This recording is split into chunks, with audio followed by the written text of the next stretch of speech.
right, let's get it right. Let's get it right, let's get it right. Let's get it right, let's get it right. Let's get it right. Let's get it right. Let's get it right. Let's get it right. You already know what it is, man. It's your boy Dilla T. And this is No Filters. Always appreciate you hitting that like button for me. Subscribing to the channel so you don't miss an episode. And sharing this with the world. And of course, family, when you come in, get comfortable. Get you something to eat. Get you something to drink. Get you something to smoke if that's what you do. Cause you see the title, fam. Woo! Let's get into this here. Man, that's real, son.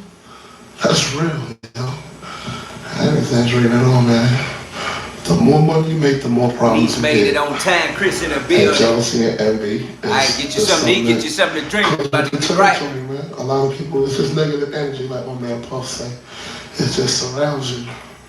It makes you depressed, you know. So I gotta rap about it. And that's one of the bad things about the game is when you get launched, even your friends are turning against you, man. So I remember something about it. But I mean, how real is your threat of like people constantly coming and wanting to? Oh man, I mean that's real. I think about that every day. Every day it's real. That's how real it is. I think somebody's trying to kill me. I'll be waking up paranoid. I'll be really scared. I'll just be paranoid. That's just the way I am. You know, you be seeing me scared to death.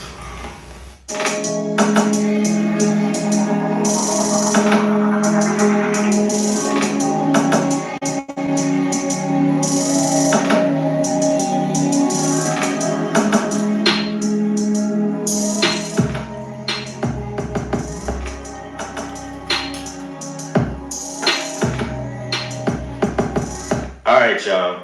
We back with another video, man. Y'all already know what's going on, alright? Now, y'all already know that we was going to talk about this.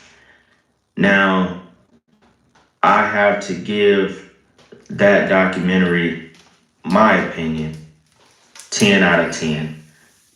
The way they tied everything together, from Pac to Biggie to the stampede that happened in 1991.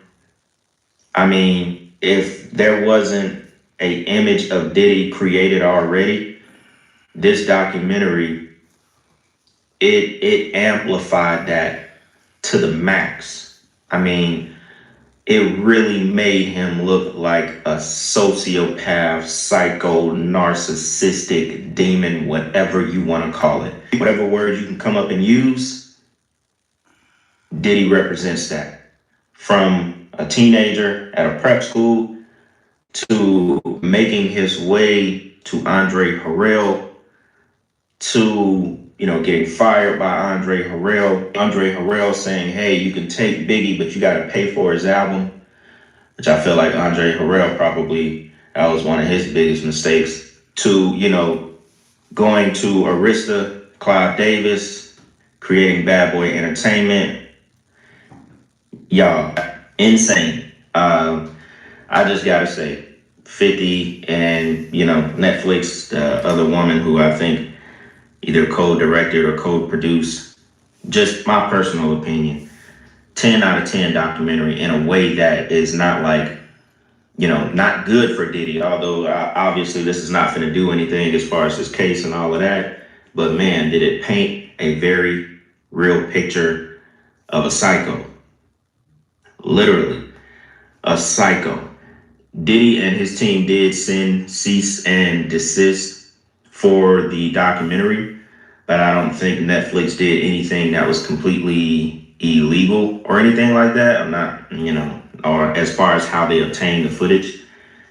Like, you know, 50 Cent, they did do a little interview where there was, you know, they kind of talked about it, but didn't really say, you know, how they got the footage. We respond to people who say that it's more about the disdain that you have for Sean Combs than it is for giving the victims a platform. What they consider a pre-existing beef, right, for 20 years, right, is me being uncomfortable with him suggesting that he takes me shopping, or I looked at it like it was like a tester.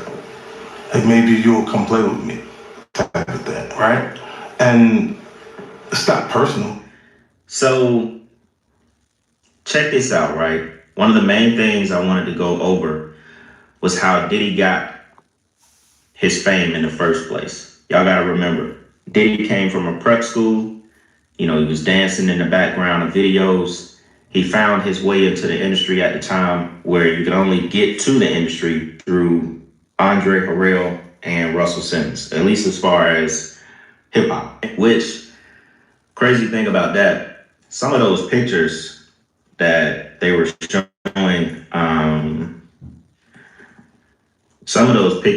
showing, of Diddy and Andre Harrell back then, I'm not even gonna lie, they were just a little too hugged up for me. I was at one point I was thinking they were sleeping together, but you know, that's neither here or there, right? So if y'all watched the first episode, you know that there was a stampede where the co-founder of Bad Boy, you know, he was like, Diddy over promoted, and it brought out 5,000 people to a venue or a gym that can only fit roughly 2,000, right? So this happened December 28th, 1991. Tragic incident at a celebrity basketball game where 29 young people were injured and 9 people were killed when a crowd tried to enter the oversold event. So basically, they just tried to bum rush the door. You know, they were telling them that y'all not gonna fit, it's packed out, and they bum rushed the door, right? A lot of people, like when I was seeing comments on TikTok, people was like Travis Scott. I was thinking about Travis Scott. This is actually the staircase where it happened at, because people was stuck down here at the bottom. So they bum rushed it and literally stampeded and stomped over people who were stuck down there and killed 9 people. What's even crazier about this, y'all, that when Diddy created Bad Boy Entertainment under Arista through Clive Davis, he put 75% of the company in his mom's name. He put the other 25% in the co-founder of Bad Boy. He did it so he wouldn't have to pay any of the family's money for something that was basically his fault from this stampede. Sick shit, right?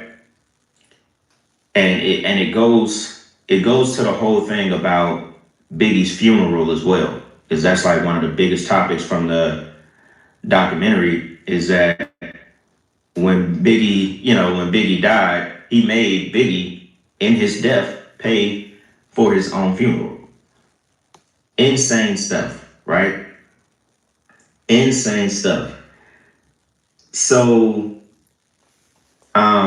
this is what I really wanted to touch on from this right here, right?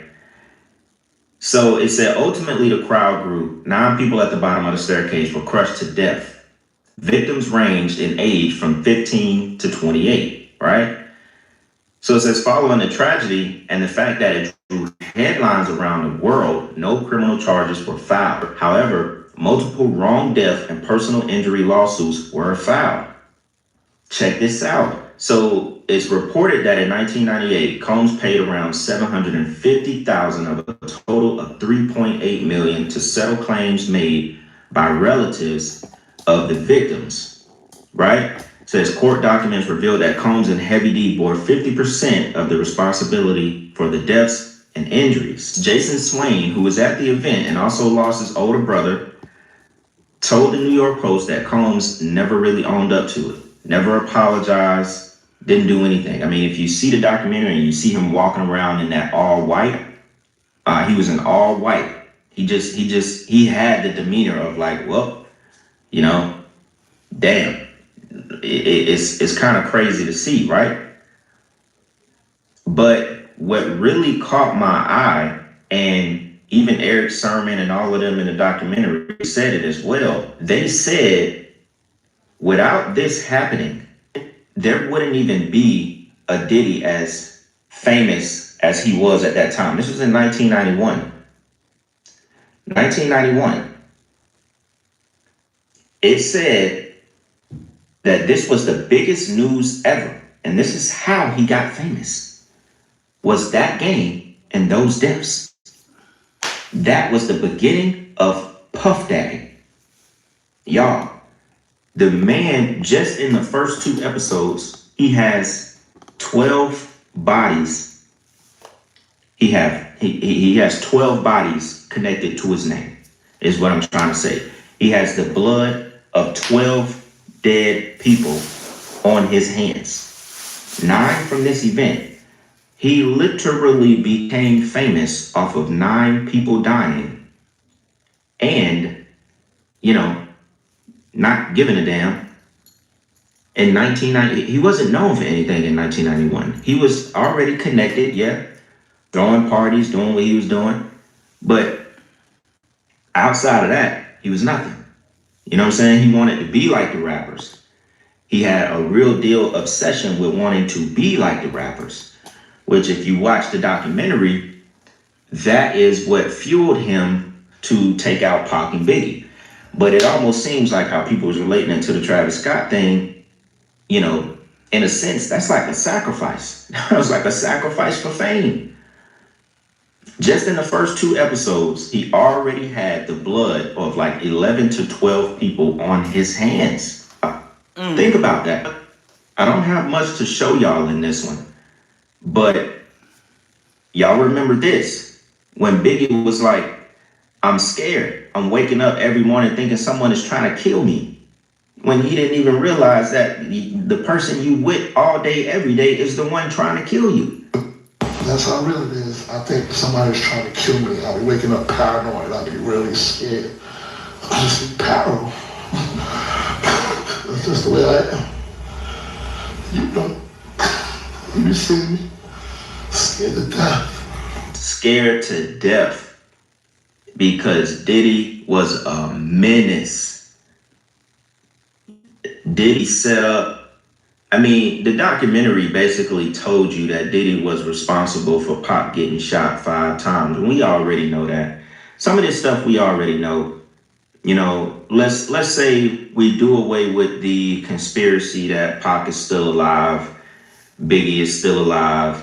Let's say those conspiracies don't exist and they died straight up the way that they told us. This man is responsible for both of them. Both. Obsessed with, Pac and Biggie's relationship. Obsessed with just being a star in general. He was happy when Biggie died. When he had that hit with Biggie's wife, old girl, I can't get her off the top of my tongue right now. After Biggie died in 97, when he had that hit, he did an interview. He was so excited. He was smiling. He couldn't believe it that he was the star now. He was the rapper now. He was like, people lining up to come see me and saying the words. Like he was excited that he was the main guy. He took out the main 2. He tried to take out Pac when they shot him 5 times at the Quad Studios. Let's dismiss all of the other conspiracies. If we dismiss all of those conspiracies, it comes down to Diddy. Rather, you want to believe Keefe D and all of that stuff. Remember, Keefe D did the interview with that one detective, and he told the entire story that Diddy put up $1 million to kill Pac and Suge, but supposedly only $500,000 was paid through a mutual acquaintance, and it never actually got to Keefe D because they only got Pac. And then in another song that they showed in the documentary, Diddy in the beginning of the song was saying, you F with me, I put $1 million on your head. If we want to do away with all the other theories of Pac and Biggie's death, literally this man is responsible. Biggie would not have died if Diddy didn't sign under Arista Records with Clive Davis. It shows you how Diddy was able to put himself into everybody's videos, you know, so he could pay himself as an artist. As long as he was in the video jumping around, he could pay himself as an artist and continue to cut out Craig Mack, cut out Biggie, cut out the rest of the artists, and he was mostly just getting all that check. He learned that from Clive Davis. Everything starts when he signed him and Biggie to Arista under Clive Davis. Clive Davis taught him a lot of the ways of the industry, how to get him and Clive even more richer. Clive was basically sitting in the background like this. He said, wow, I got this young black man to infiltrate hip hop, make me some money, and I'm gonna show him how to make him some money. We both win. We don't care about nothing else. Remember, they told Diddy, you are the most important. When Diddy had Jodeci and Mary J. Blige, they told Diddy, without you, nothing happens. And that was before he even went to Arista. So he had already had that mindset in his head.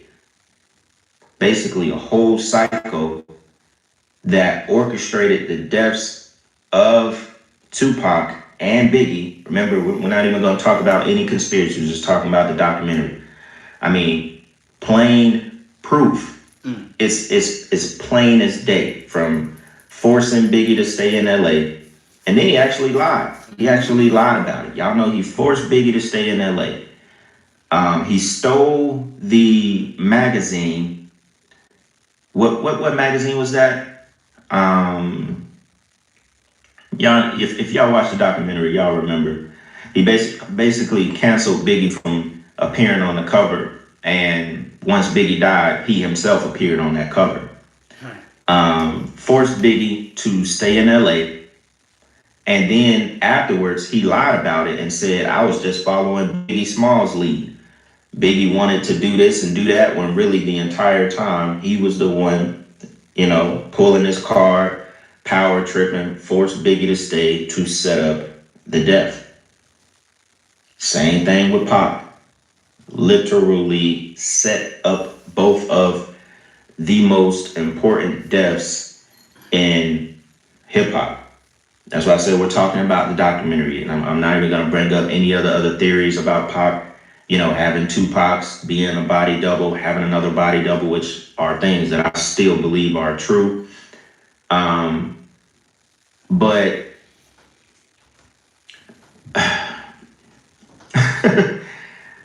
I don't know, man.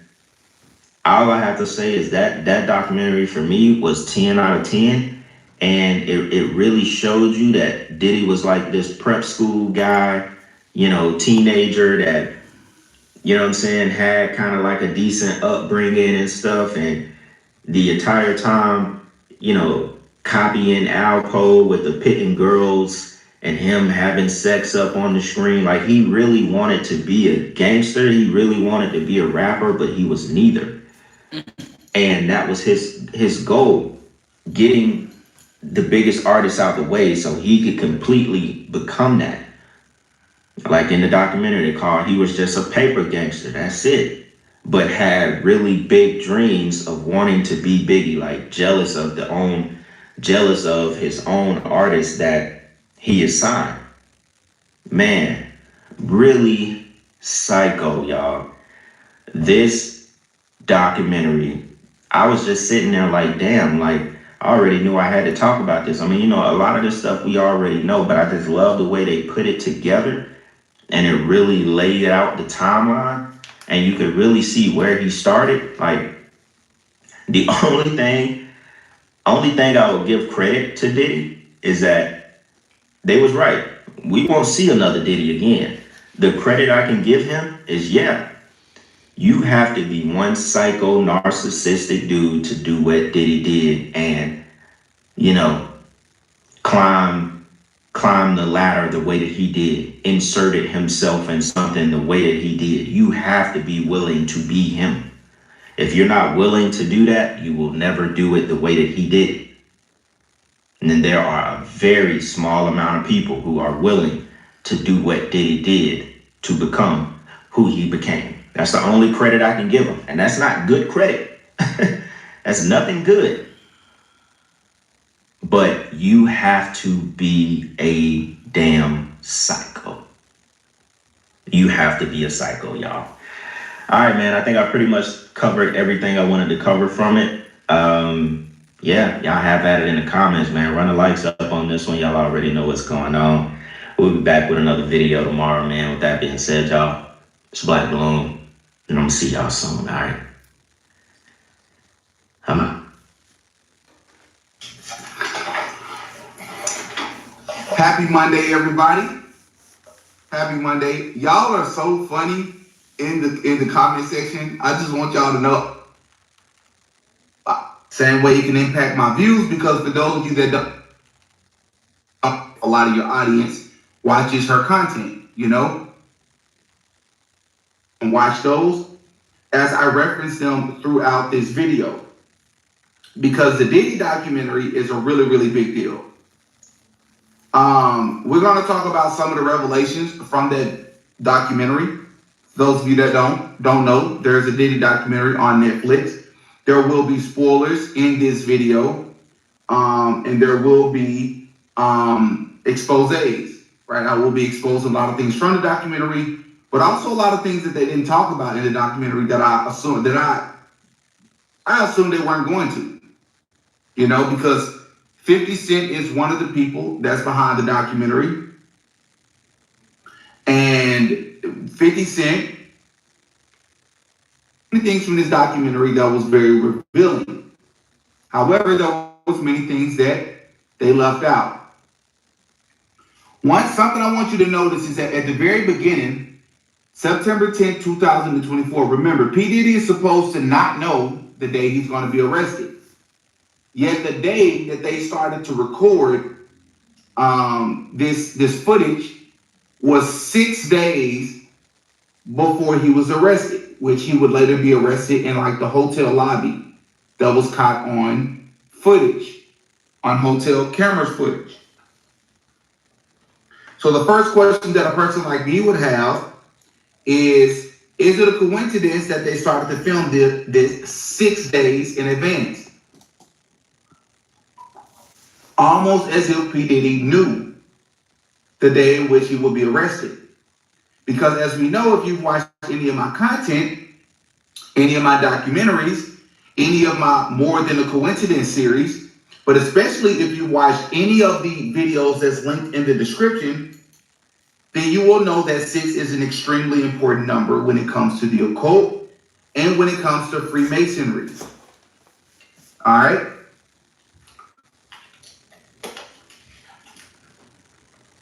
Something else I want you to note, that at the very beginning of this documentary, they were showing P. Diddy talking to his attorneys on the phone.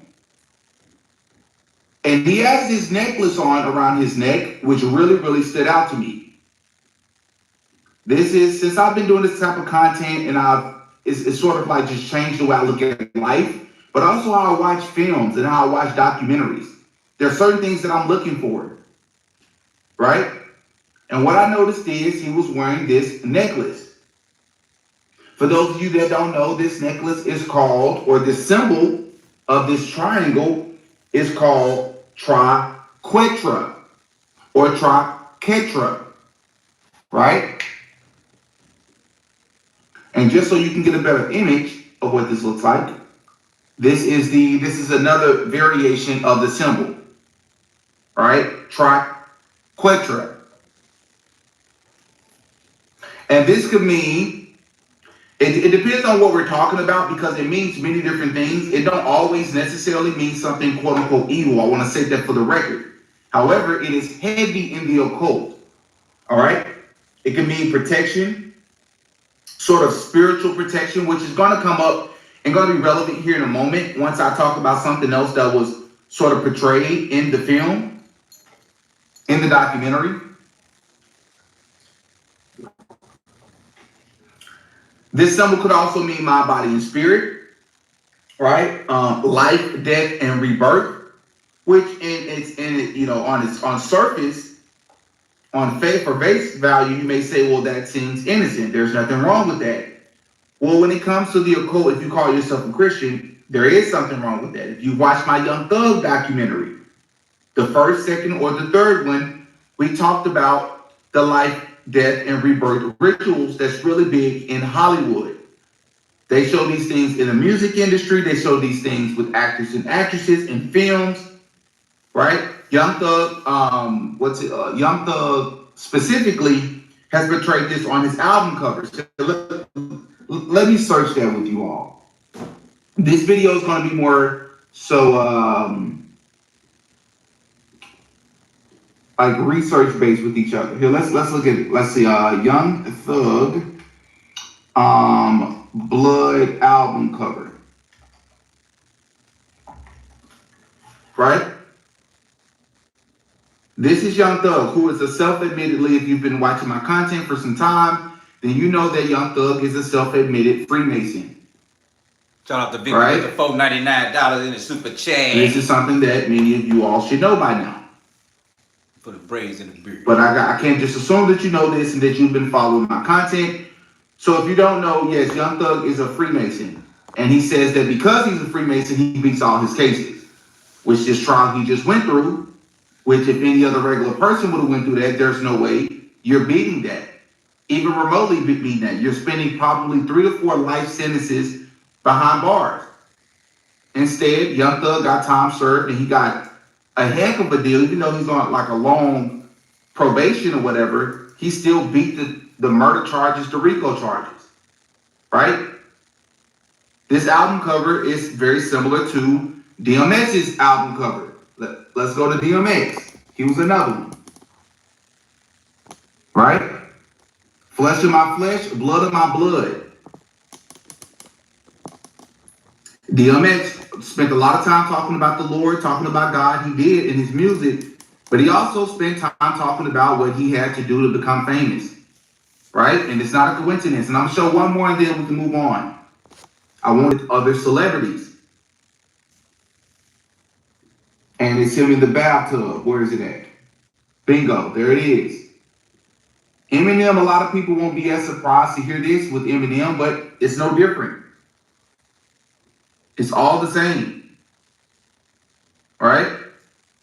These are life, death, and rebirth rituals that they're portraying through their music and their album covers.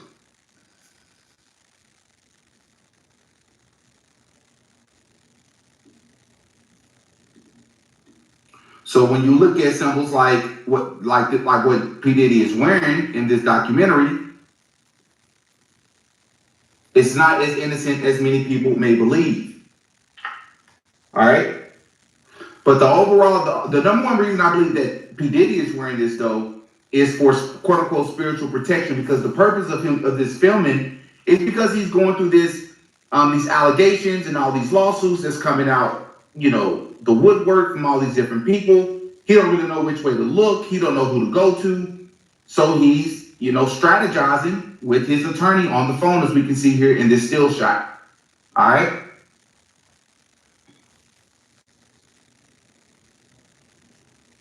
So there's that. Now, another part of this film, what you'll see in this documentary, is there at some point in time when Diddy is walking the streets with fans. All right. And while he's walking the streets with fans, there's a point in time where let me see if I can find that. I might be able to pull it up.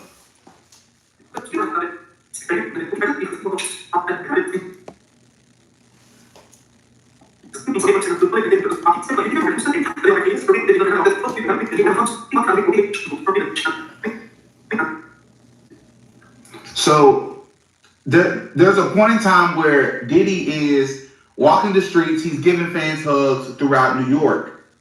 And while he's walking the streets, giving pictures, giving hugs, interacting with people, because he knows he's going to be arrested soon, there's a point in time where he gets into one of the SUVs with his team, and he talks about how he felt extremely disgusting.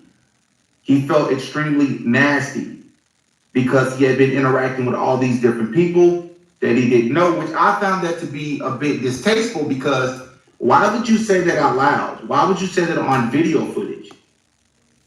But it also goes back to this necklace that he's wearing, because I do believe that P. Diddy viewed his quote-unquote fans as the way in which we're going to discuss later in this video, the way he viewed everybody else in his life. And that's as expendable, as something, as a means to an end, right? He saw himself as above these people. So when he gets in the SUV, he talks about how he needs to take a scathing hot bath with peroxide because he's been interacting with people all day. He felt disgusting being around them. All right.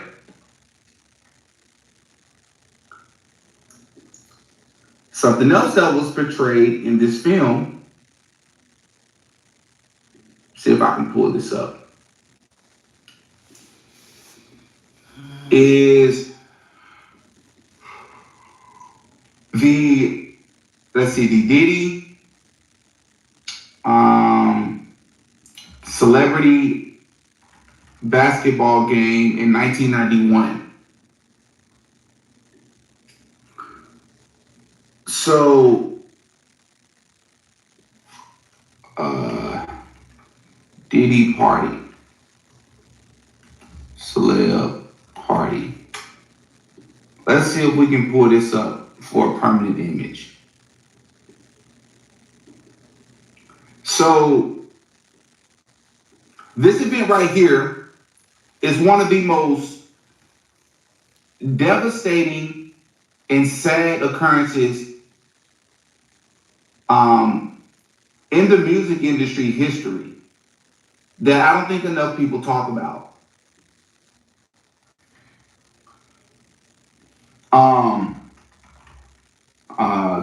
Celebrity.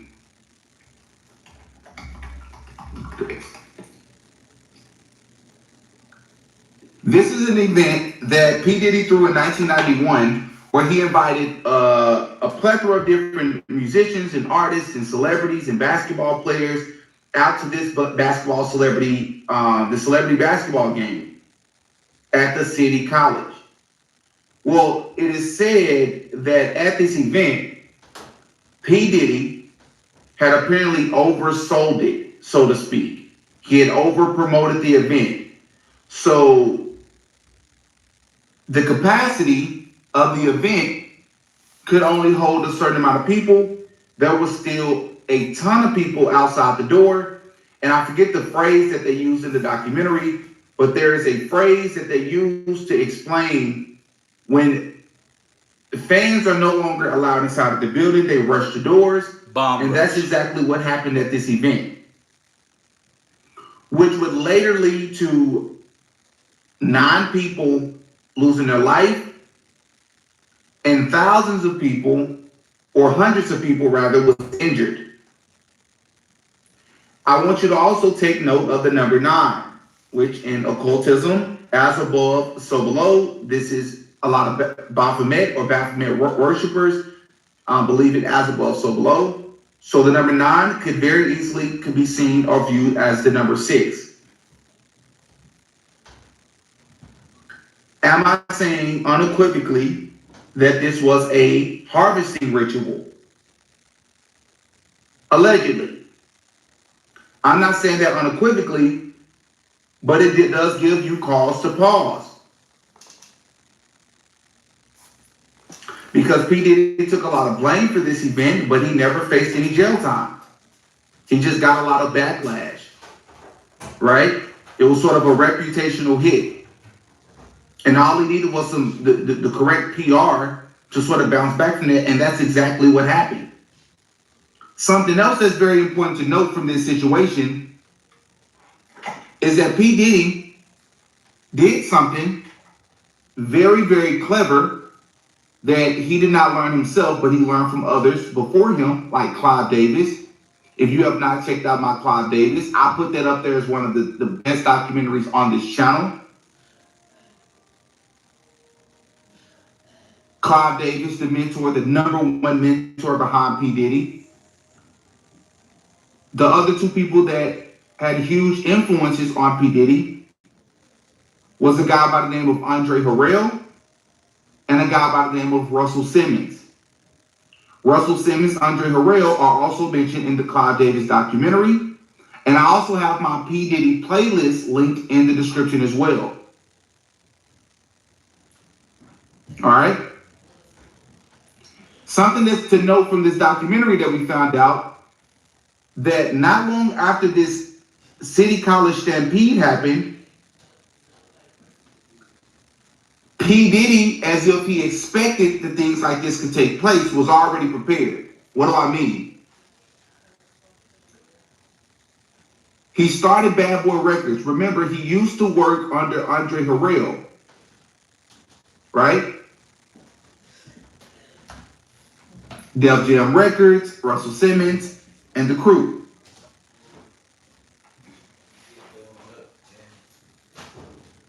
Well, P. Diddy did something very clever, which is he took his business, his record label, as we know, called Bad Boy Records, which I, once again, in the Clive Davis documentary, sort of get into the potential meaning behind the name Bad Boy Records, which is sort of tied indirectly to, what is it? What's the appropriate term for YouTube? The inappropriate, the illegal moving of human bodies. Yeah.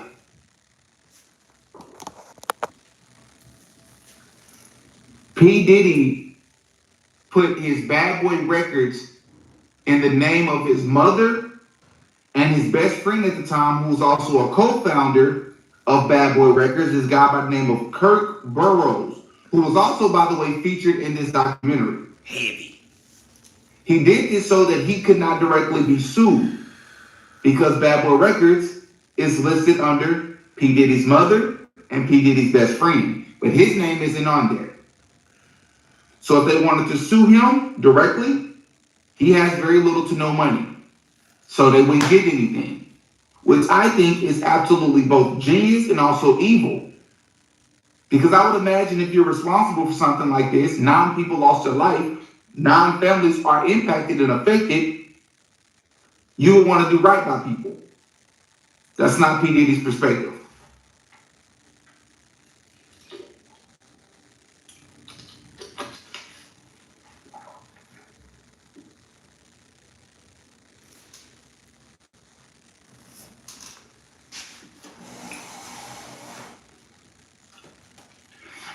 This right here is very similar to another situation that took place. And I'm just going to show it to y'all. I'm just going to share the screen. I didn't have enough time to have these images trying to download it, so I'm just going to share them to you. It's very similar to this situation. How many of you all remember this? Do any of you all remember this situation? This is the Travis Scott situation that happened a few years ago. Almost 8 passed away in the crowd. Many people looked at this very similarly as what they call a harvesting ritual. And let me just say for the record, for those of you out there that may feel like these things are conspiracy theories or they're so hard to believe or that they're a stretch, if you can acknowledge that there are different religions, but you can also acknowledge that within each respective religion, there is a belief system, certain rituals, and certain practices, then it shouldn't be very hard to believe that there are people in religions that participate in things called harvesting rituals, because it's a real thing.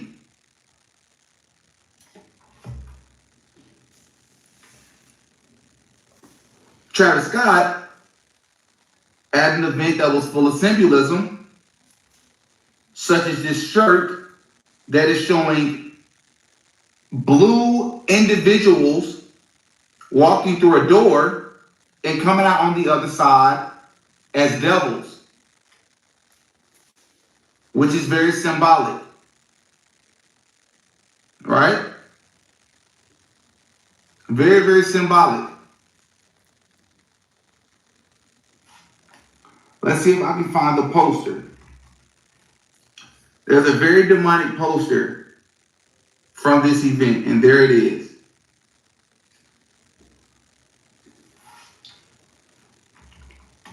There's actually another one though.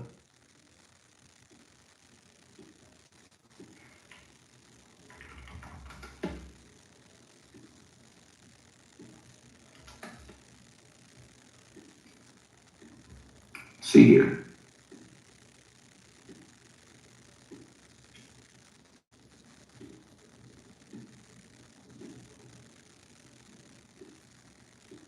Here it is full size.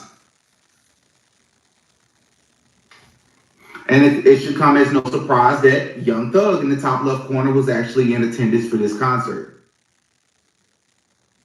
As we can see, the one-eye symbolism, right? And the portal in the middle.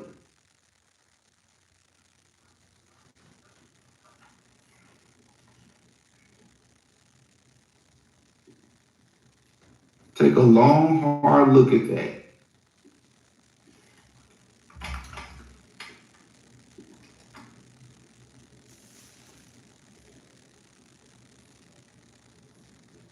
So that event was very similar. Many people lost their life. Many people were stampeded. I mean, it's very similar. It was way too many people at this concert as opposed to the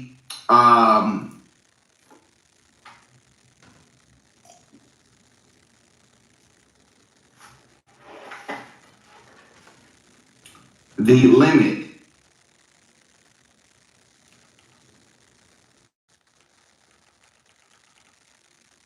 In an incident in 1999, let me say this.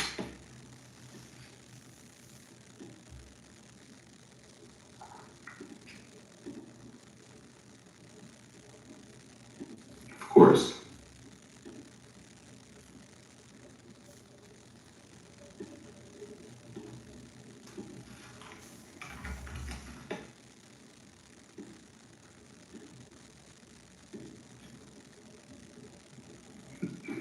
Okay, that's not gonna work either. They talk about how P. Diddy set up. Now, earlier I mentioned how P. Diddy pretty much used everybody around him. Well, in this documentary, they talk about how P. Diddy manipulated Sean into taking jail time because he hired the attorneys that represented Sean. So let me back up here. P. Diddy, Sean, and P. Diddy's crew went to a club one night, and this lady ended up getting shot in the face. By the way, this is a lady that has since come out and said she saw for herself, and she was saying it at the time as well, that P. Diddy is the one that shot her. There's no discussion. He's the one that shot her. As the police was doing an investigation, Sean would eventually be arrested for this crime. P. Diddy would hire the attorneys for Sean. Sean didn't know at the time that these attorneys was also the attorneys for P. Diddy, which means that they had P. Diddy's interest in mind. It was a conflict of interest.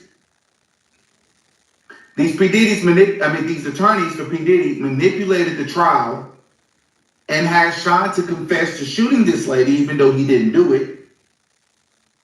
And he ended up doing jail time. He ended up doing jail time for this event.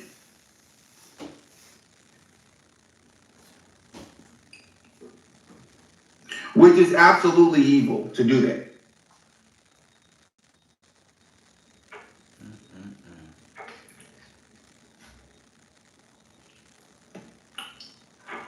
But let me tell you all something that they didn't share in the documentary. There is a guy by the name of Gene Deal. Gene Deal is the former bodyguard of P. Diddy. Many of you all watching this video right now or watching it on playback, you absolutely know who P. Diddy, if you know who P. Diddy is, you probably know who Gene Deal is.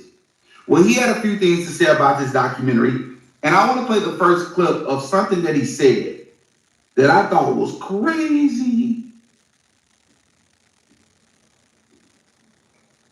Let's take a listen to what Gene Deal had to say here. And we talked about the whole incident of the Quad Studio shit. Like in the documentary, they was talking about that, right? You know what I'm saying? They talked about the Quad Studio shit.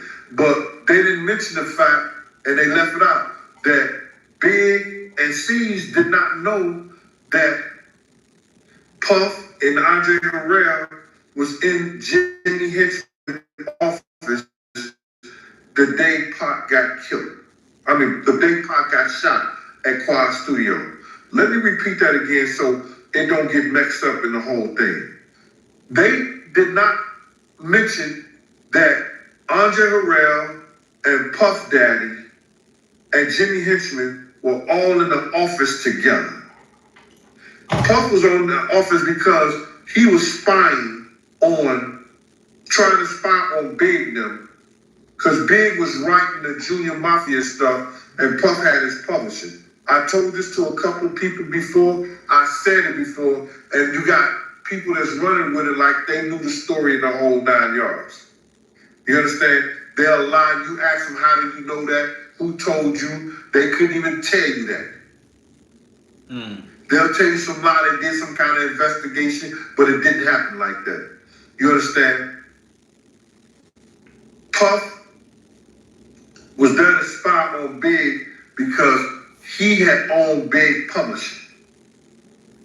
And Big had turned around, and the same people who helped Puff get Big Publishing told Big to turn and put Tatiana or put somebody else's name on his publishing or give it to Lil C's or whoever, this, that, and the third that he wrote for so he can get the money from him.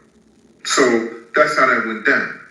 So they was there to spy on Big. In the interim of being there to spy on Big,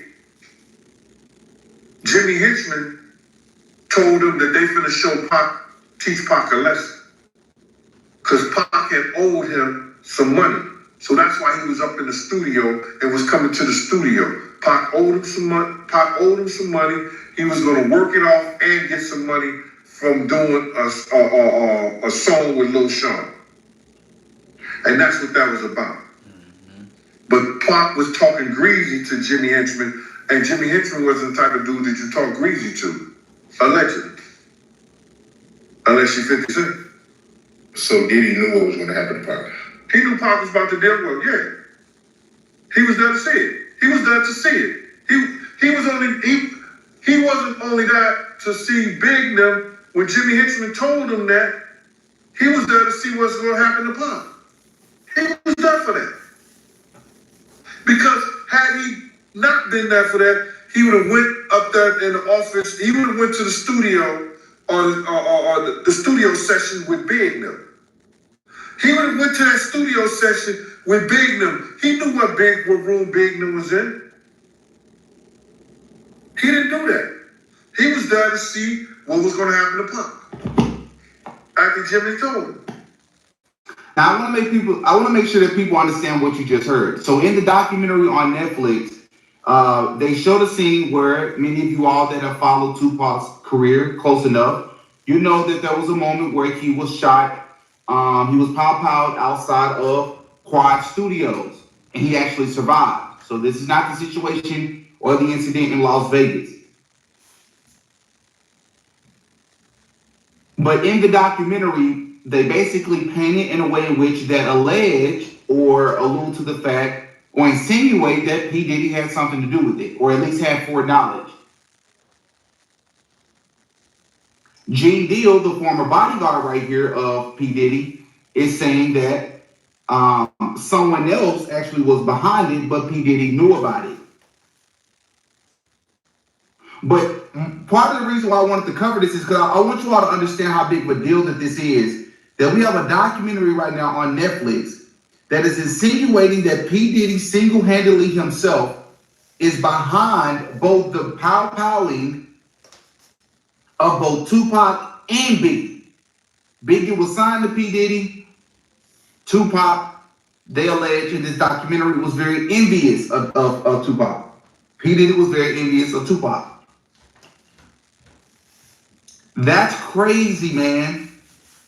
And what he's saying in this clip right here is that P. Diddy, in fact, knew about it.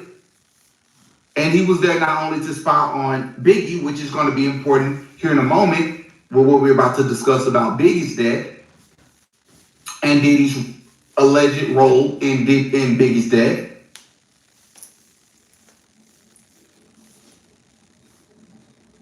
But also some other things. Because Diddy also had some things to say that the documentary did not talk about. And I do believe that this was intentional, because if they touched on it, then certain things were probably going to have to get brought up. And that is Kim Porter. Kim Porter, for those of you that don't know, is the mother of P. Diddy's children, who lost her life many years ago from quote-unquote pneumonia. For those of you that don't know, a common practice in Hollywood is for people to be poisoned. But in your autopsy, it will appear the same way that pneumonia would show up. A guy by the name of Big Homie CC, the celebrity bodyguard, has said that he's experienced this himself, and he's heard about this and been seeing this in the industry for some time.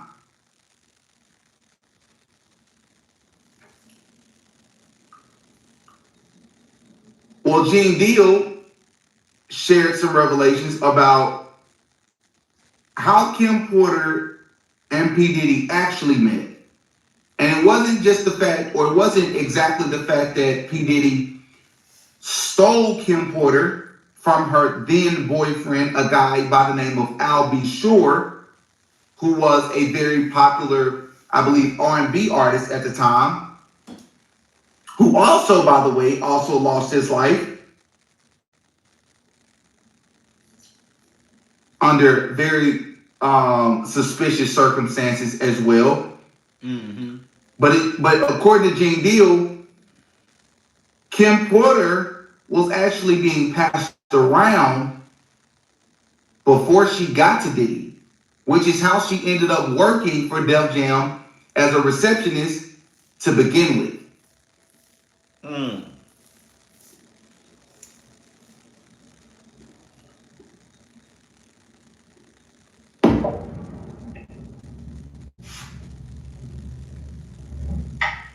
And when I was looking at this documentary, we already know that Diddy, he took Kim Porter from Al B. Sure, but I had no idea that she was working at the front office at Uptown. Well, first of all, man, they got part of this shit right. You understand? And they was talking about how Kim Porter worked at the front desk. How did Kim Porter, coming from Georgia, get a position like that to work at the front desk of Uptown Records? You understand? First and foremost, you got your man Russell Simmons out here dealing with these young girls. You understand? Kim Porter was one of them. She was then passed from Russell Simmons to Andre Harrell. Do you understand what I'm saying? I'm just gonna give it to you. You understand? Because these we out here playing, talking all shit, and be acting like they know what they talking about. She was working for Russell first, then she was passed over to Andre Harrell. You understand? So now Andre Harrell has her in the office and stuff like that. And it was said that it was a girl also in Uptown, and I don't know if it was Kim. I don't know if it was Kim or one of her friends walked in on Andre Harrell getting a fellatio and was given a red Mercedes-Benz 300C for keeping her mouth closed behind her. So think of it as like a TV ad with a catalog component where I can choose on the Roku app and... You understand? Because when Kirk Burroughs was talking about Puff did that or whatever like that, You understand? It actually happened to Andre Harrell up in Uptown Records.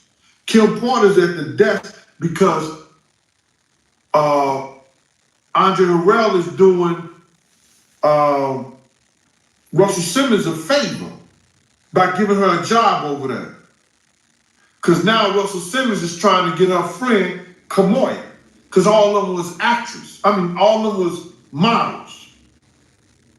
Kim, Kamoya, and they was young girls. So now her and Al get together and everything like that. Check this out. Kim didn't get with Puff until Puff got his deal. Because you gotta realize, Misa Kim was cool. Kim didn't get with Puff until after Puff got his deal. So all that, he got him from Al and stuff like that, nah. She went with the money was, bro. She went with the money. And you can call it whatever you want to. You understand what I'm saying? That's how it was. You understand? I think Justin could have been about 2 or 3 or something like that when they really made it a thing. It takes me back, brother. I don't know. But I know they was cool. Misa was cool with Kim. You understand? Because Kim was with Al in the whole 9 yards, and Misa was with Puff.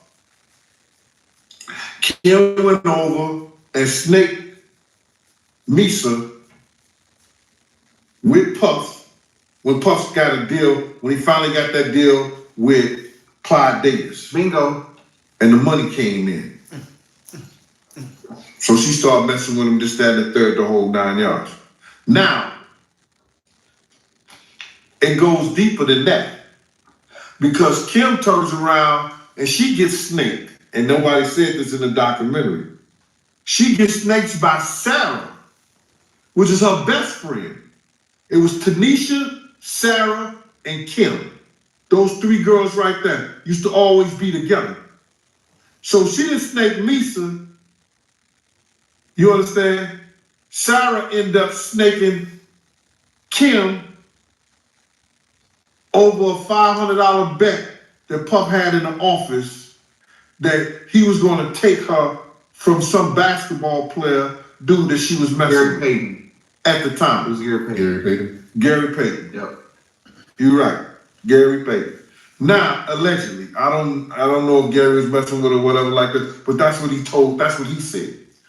But Sarah goes deeper than that. Sarah's messing with Tupac, she's messing with Corey, and she goes with Puff and have a baby by him. You understand what I'm saying? So all these girls who all are friends get manipulated by Puff, and they at one time was like enemies. They wasn't effing with each other. Then all of a sudden, I guess money had changed that whole shit for you. What was Puffy's relationship like with Kirk Burroughs? Now, this is the part of the interview that's going to get very interesting because this is Gene Deal, P. Diddy's former bodyguard, being asked about Diddy's relationship with Kirk Burroughs. As a reminder, Kirk Burroughs, before we continue this, let me show you what he looks like. Kirk Burroughs is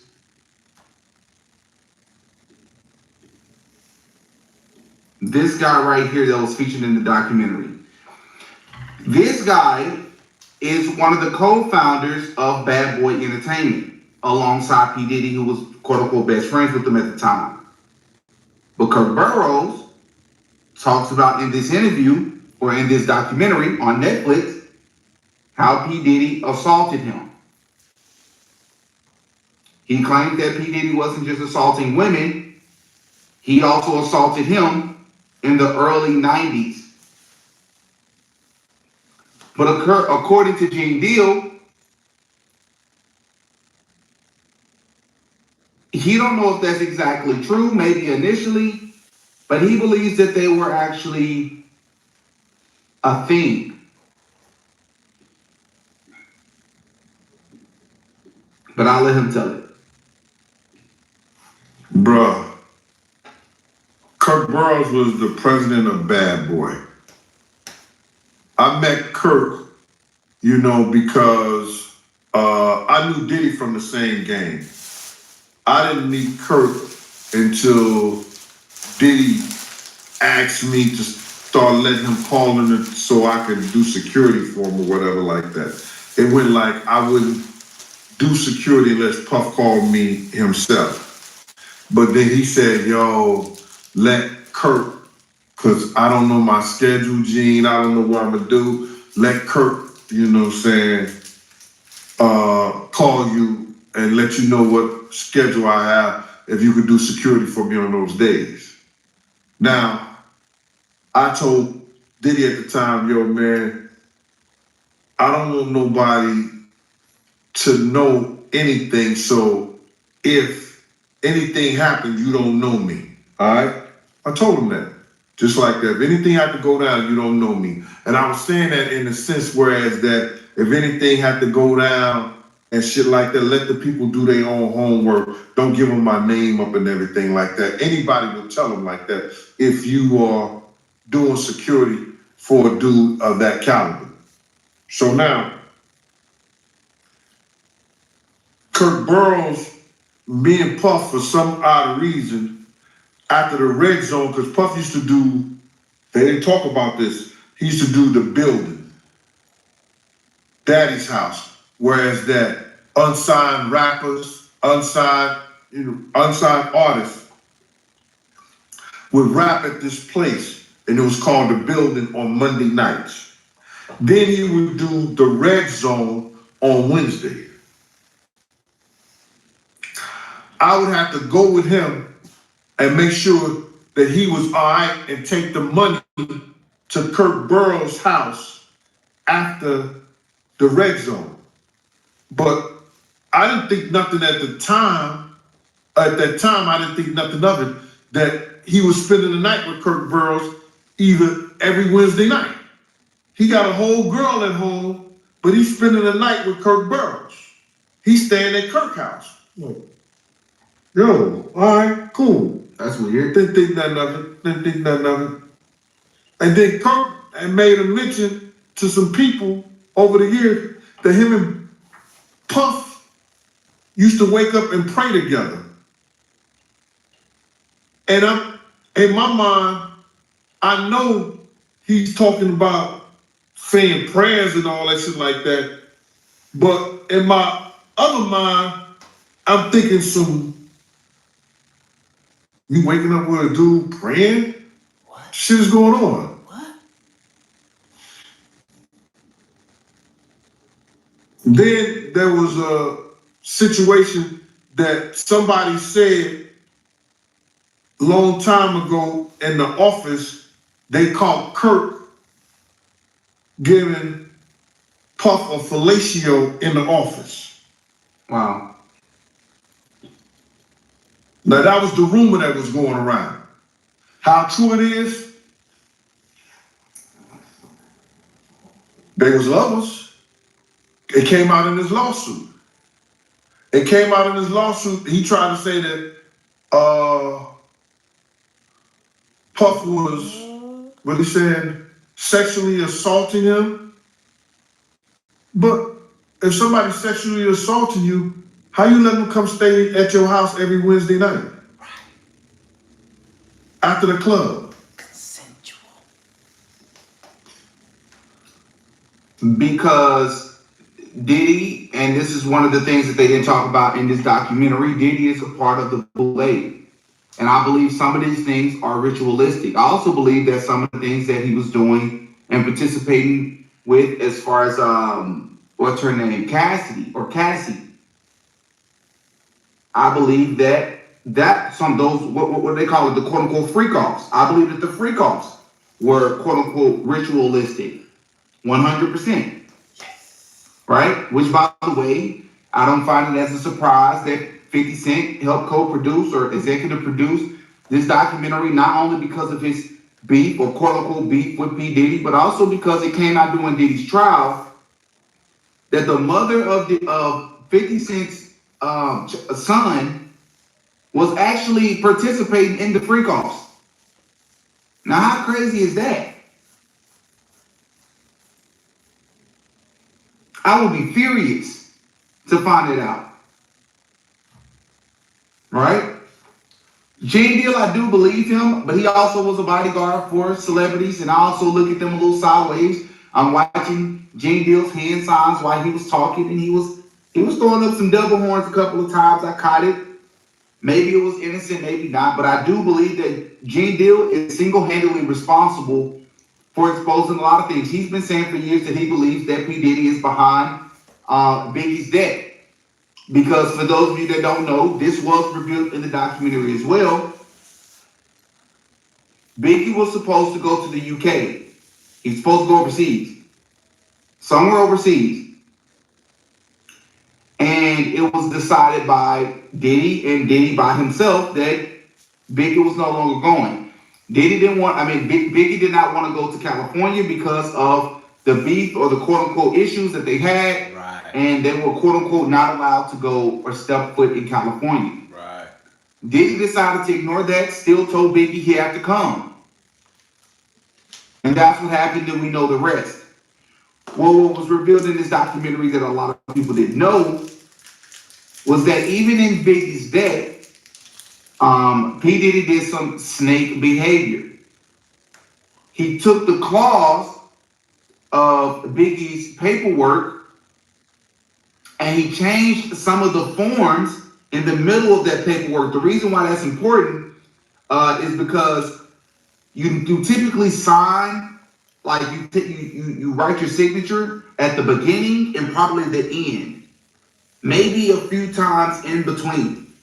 But those pages where you don't have to sign, it's easy to switch them out with other forms. So when Biggie lost his life, it is said in this documentary that Diddy changed some paperwork that manipulated the details of his deal. It also came out that it was forced that he had Biggie himself to pay for his own funeral. But what they don't tell you in this documentary is that there is a high chance that P. Diddy and Biggie Smalls was romantically involved with each other. That's what they don't tell you in the documentary. Again, you gotta watch my Diddy documentary videos. We go all into the details of this. From very suspect lyrics from Biggie Smalls, alleged transgenders that was featured in his videos, behavior between Diddy and Biggie on camera for everybody to see is not the behavior of a typical two heterosexual men. And I think by this point in time, it's not a secret that Diddy is not heterosexual. It's not even a conspiracy theory anymore. What? So that makes this claim that less far-fetched. Man, no. What? I also want to state for the record that I mentioned earlier that, it came out in this documentary that Diddy was jealous of Tupac. But that does not let Tupac off the hook. Because I do believe that Tupac was an industry plant, 100%. I also believe that there's a strong chance that Tupac was a homosexual himself.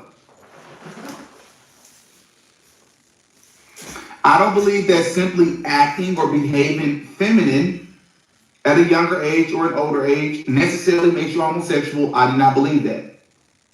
However, I do believe that it says a lot that you can have drastically different personalities in the matter of 2 years, in the matter of 3 years, with no signs of that previous side of your personality.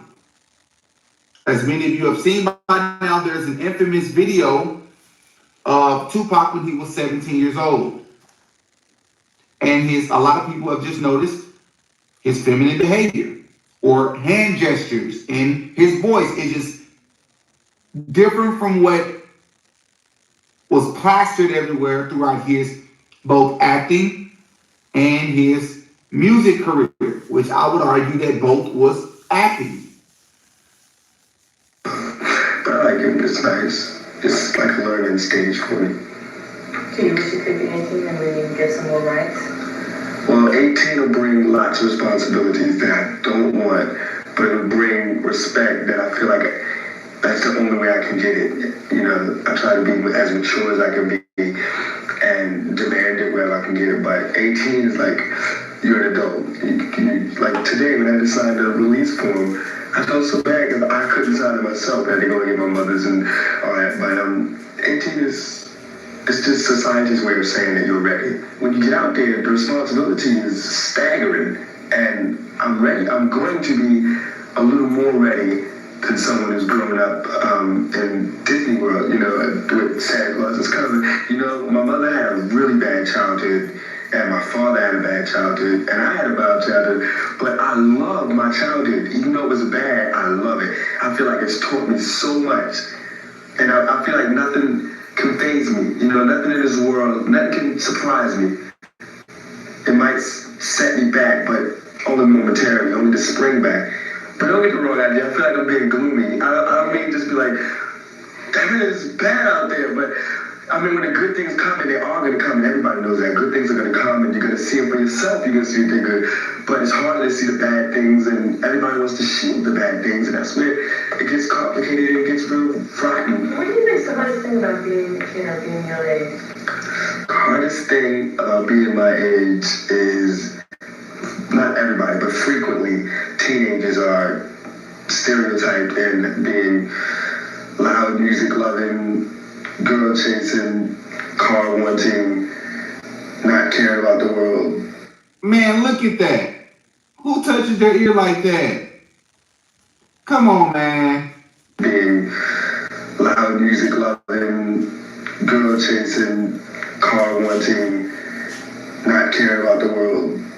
Cokeheads, drinking coke and smoking and being drug addicts and I mean in some ways we are. I mean I chase girls and want the car and loud music, but no secret of the world is bad shit.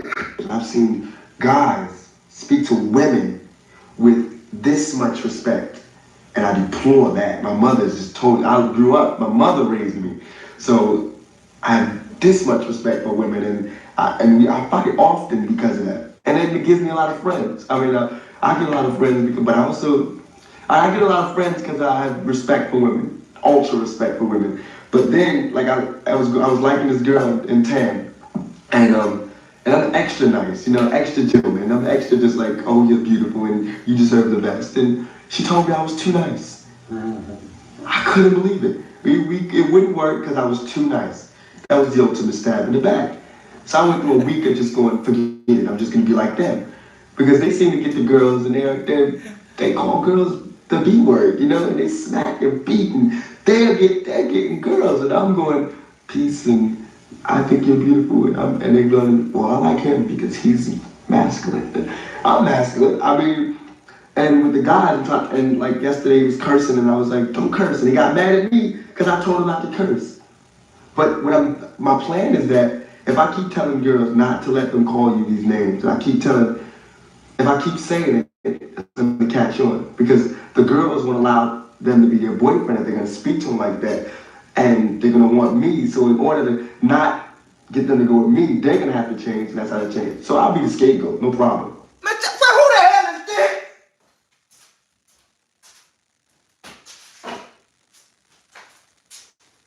Man, not just in there. Who in the hell is this? Huh?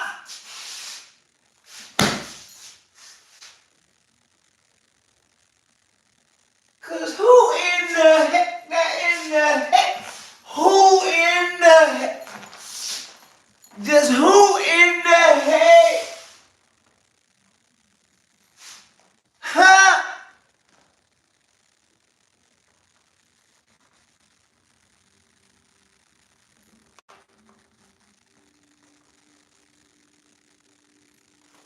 First off, fuck you and the clique you claim, West Side till we die, and we clique you claim to be a player, but your wife, but so bad boy for life. Who in the hell?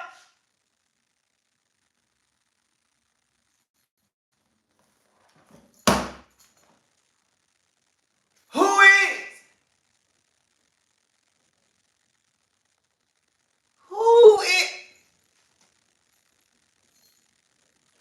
Machiavelli, Illuminati in this. Like a blow, like a 12 gauge shot. Feel me? Come with me. Hail Mary. Run quick, see. Now put away to the lives of the world. We're gonna ride or die. La la la la la la la. I ain't no killer, but don't push me. Revenge is like the sweetest joy next to getting put. What? Who in the hell is it?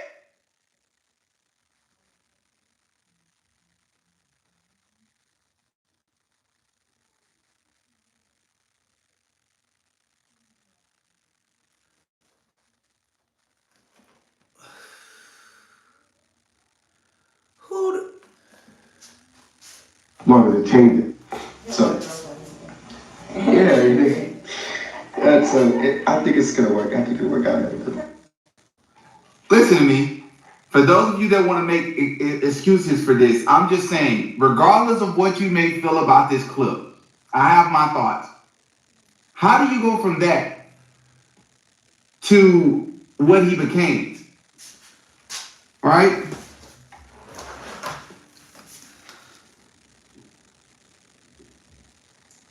Let me show, hold on.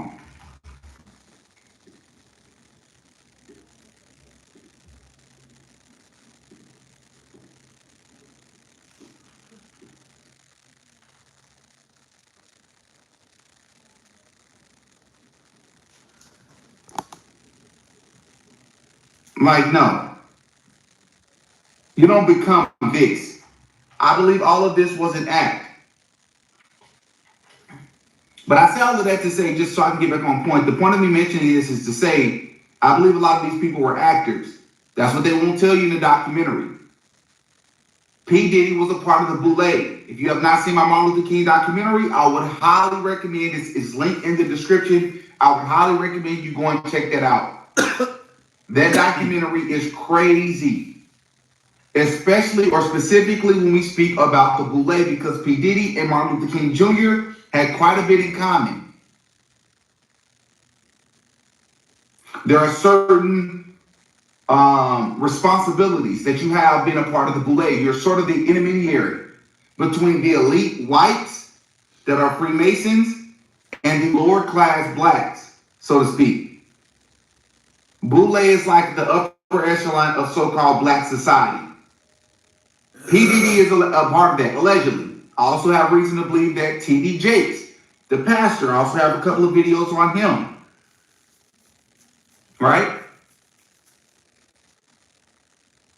I also believe that Tupac was a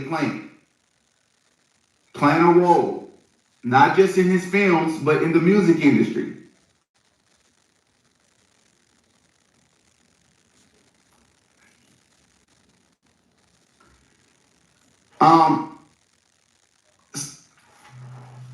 I originally wanted to play the Boule part of the Martin Luther King documentary clip, but we've already been live for an hour. So I'm going to share one more thing from the documentary that I want people to keep in mind, just in case you go and watch it. There is a part in the film, let me see if I can find his picture, by a guy by the name of Lil Rod.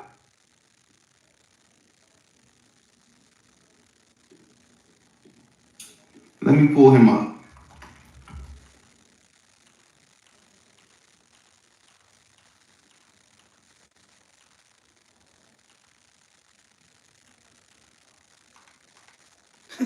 Nene loves heavy TV in the building. Talking about Tupac in the basement right now watching the game. And obviously that is P. Diddy. He said that he believed that he was drugged by Diddy. He would wake up sometimes and Diddy would be in the bed with him.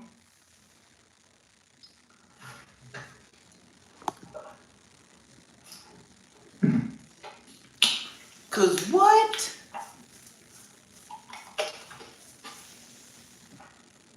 But there is something else that he referenced that I want people to not take light of. He mentions a situation where P. Diddy and his son allegedly shot a guy or pow-powed a guy in their bathroom. And Lil Rod witnessed this. Or at least he was in the outside room when it took place. There was red liquid everywhere. There was blood everywhere.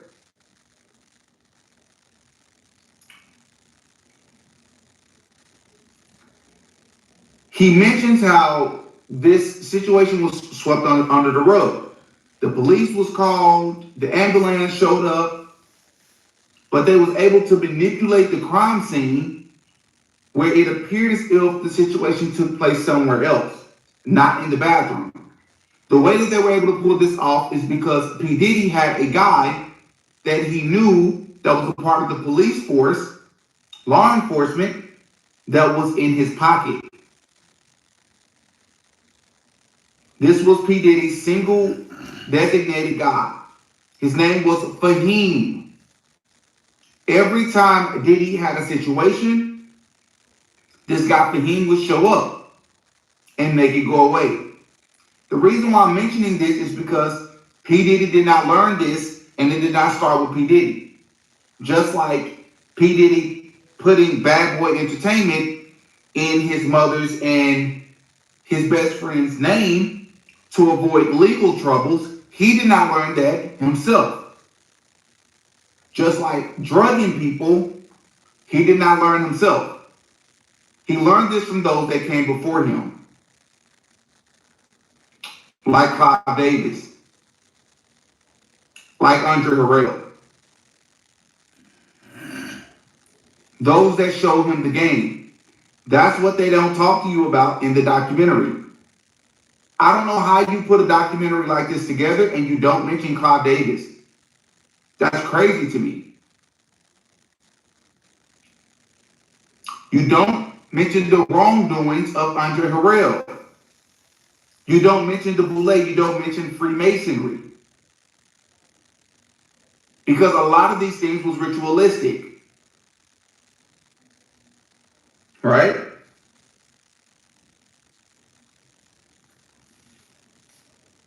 Gene Deal also said that if it comes out or if it's true that P. Diddy paid to have Tupac pow in Las Vegas, which eventually led to him losing his life, quote unquote, then Kirk Burroughs, the same guy who's a part of the documentary, the same guy who claimed that P. Diddy assaulted him, the same guy that Gene Deal said that was staying all night with P. Diddy. Gene Deal says that Kirk Burroughs would have known where the money would have came from because he was over the finances at Bad Boy Records, which is absolutely crazy to be saying that, because that would implicate Kirk Burroughs as well. In the documentaries, they talk about a guy named ZELLE, who was the middleman. Allegedly, P. Diddy paid off gang members to take out Tupac. The middle guy was someone by the name of ZELLE. He was the intermediary between P. Diddy and the gang members. And in the documentary, they allege that Diddy gave only half $500,000 to ZELLE, since the only person that was unalive that night was Tupac and not Suge Knight as well. Well, Gene Deal is saying he for himself Let's get saw it. $1 million check Flip it till it multiply. from ZELLE that allegedly came from Jimmy Henchman, the same guy that P. Diddy was in the studio with, Quad Studio, the night that Tupac got pow the first time. Gene Deal says that along with another friend of his, they saw with their own eyes $1 million check from Jimmy Henchman that was given to ZELLE. So where would $1 million come from? Because it came, he said that check came immediately after the Tupac incident, right? Immediately after the Tupac incident. How do you explain that? I believe there was a lot more ritualistic homosexuality happening, as been alleged in the industry for a long time, and the documentary chose not to take that route. I wonder why. All right? I wonder why. But a lot of the things that I said in this video will make way more sense if you check out the links in the description to my Clive Davis documentary, which is a lot more enjoyable to watch. It's not like the live. You have a B-roll, you have video footage, you have imageries and photos. It's a lot more enjoyable than these lives. People keep saying that Tupac stayed in the Juice character. I don't believe that.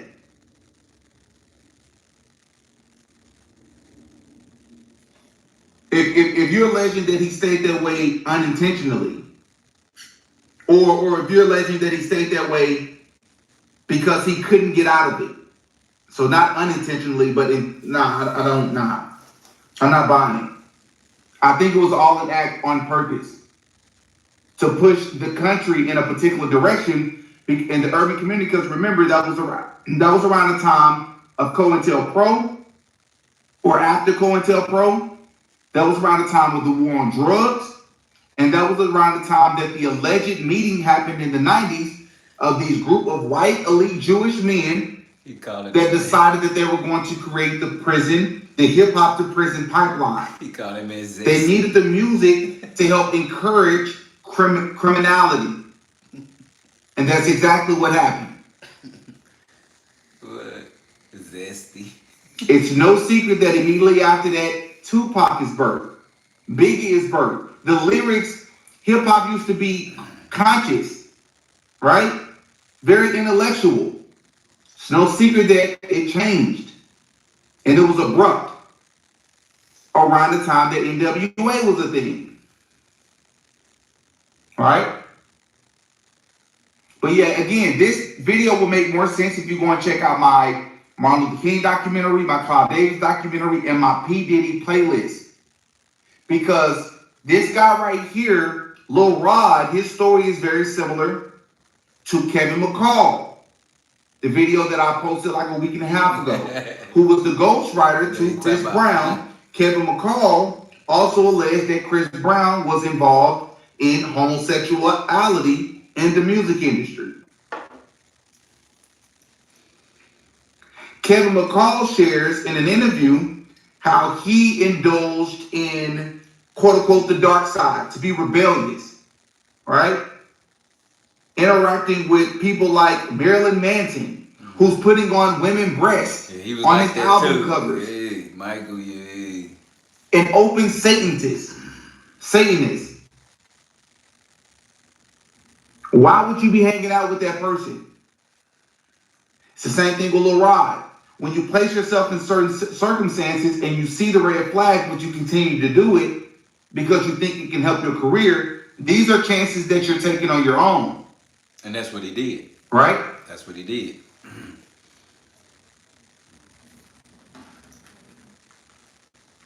Let me show y'all that album cover of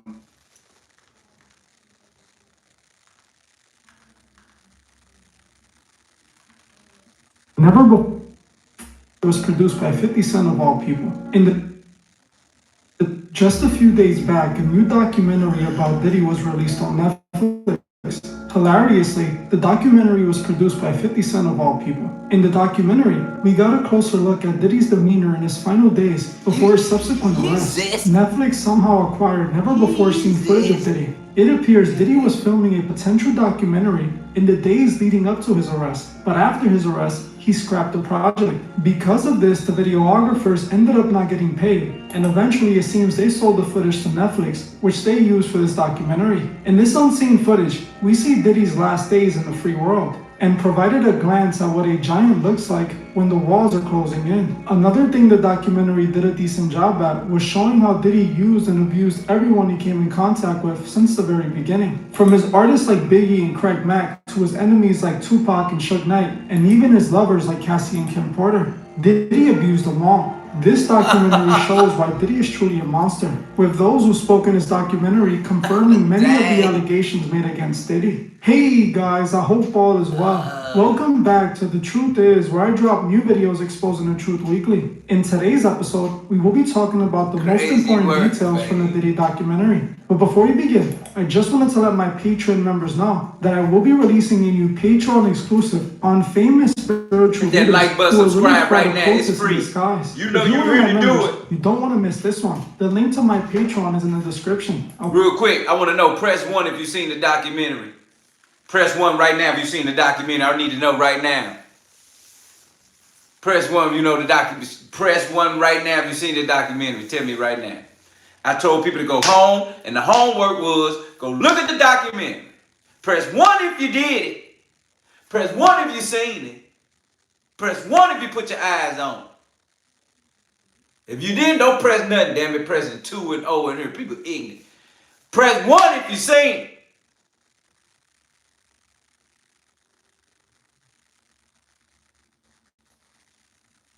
Tupac was in Poetic Justice. Press 1 if you seen the movie. The documentary on Netflix is free if you got Netflix. Okay. Now, a lot of you, as I've already heard, you know you in here with your boy Dilla T and my family, and this is No Filters. Hit that like button, subscribe right now, double tap that screen, become a member. It's free. Listen, it's real because at this point he's been exposed. And now the furthermore point is that Lil Rod still has an open case with Diddy. So this documentary is going to affect him. Let me say that again. Lil Rod, the one at the end is speaking in this documentary. He speaks about what he was doing, and he was actually doing things. But he produced his whole Love album, and he didn't pay Lil Rod for that at all. But he did other things to him as well. Lil Rod stuck around for that. And then when he didn't see he didn't get no money or got paid, now you want to run to the police and tell on everything that you did or everything that he did to you. But you was in there doing all that extracurricular, being zesty. Yeah, that's what you was doing. You was being zesty. But then when he paid you for the album and for your contributions to the album as the producer, you want to call the police now about your money. Now, I get it. You're going to call the whole courtroom about your money. But you was in there being zesty with them. Talking about you don't want to talk about what was happening to you. Boy, hold up. You said happening to you. You ain't say what happened. You said happening to you. So that means it happened, you knew it, and you stayed for it to happen again. Zesty work. That's what that is, man. It was zesty work, and you was letting it happen, and now you want to speak up about it. So again, he getting cooked too. You understand? Because he allowed it, and he sat back, and he thought he was going to get a bag about it. You sitting there, this boy on the yacht, while they training on the elliptical, and he's sitting down just, while Diddy standing up looking at him like, yeah, boy, I'm going to do you dirty. Yeah? And you finna make my whole album, and I ain't going to pay you a dime. So we're going to sit here on this yacht. See, Diddy know what he was doing. He brought that boy around on the yacht, and he had an elliptical. Zesty word. He had elliptical, and that boy was working out, and he made him feel like he was on top of the world, making an album on a yacht that's all full of every room, everything, and whatever you can do, room serve, whatever service. You understand? And he's sitting there going crazy. He didn't disrespected himself, ashamed himself, did everything under the sun. And when he found out he ain't getting paid for the album, now you want to go tell on what you did or what somebody did to you? Boy, shut up. Hit that like button, double tap that screen right now. Let's go, let's go, let's go, let's go, let's go, let's go. Right now, you're about to get a real quick summary of this real movie right now, because in this documentary, there's so many things that happen that we're going to dissect. But we're going to give you all time to see it, because the way we dissected part 1 is basically letting you know when he first started. And everything that he did when he first started, it shows you he shaved his head. It shows you the rituals. It shows you the people he was around and the bloodthirsty hungriness of power and fame. He is truly the example of bloodthirsty fame and fortune at its finest. Let's go. I want to thank you all. Now, let's get right into it.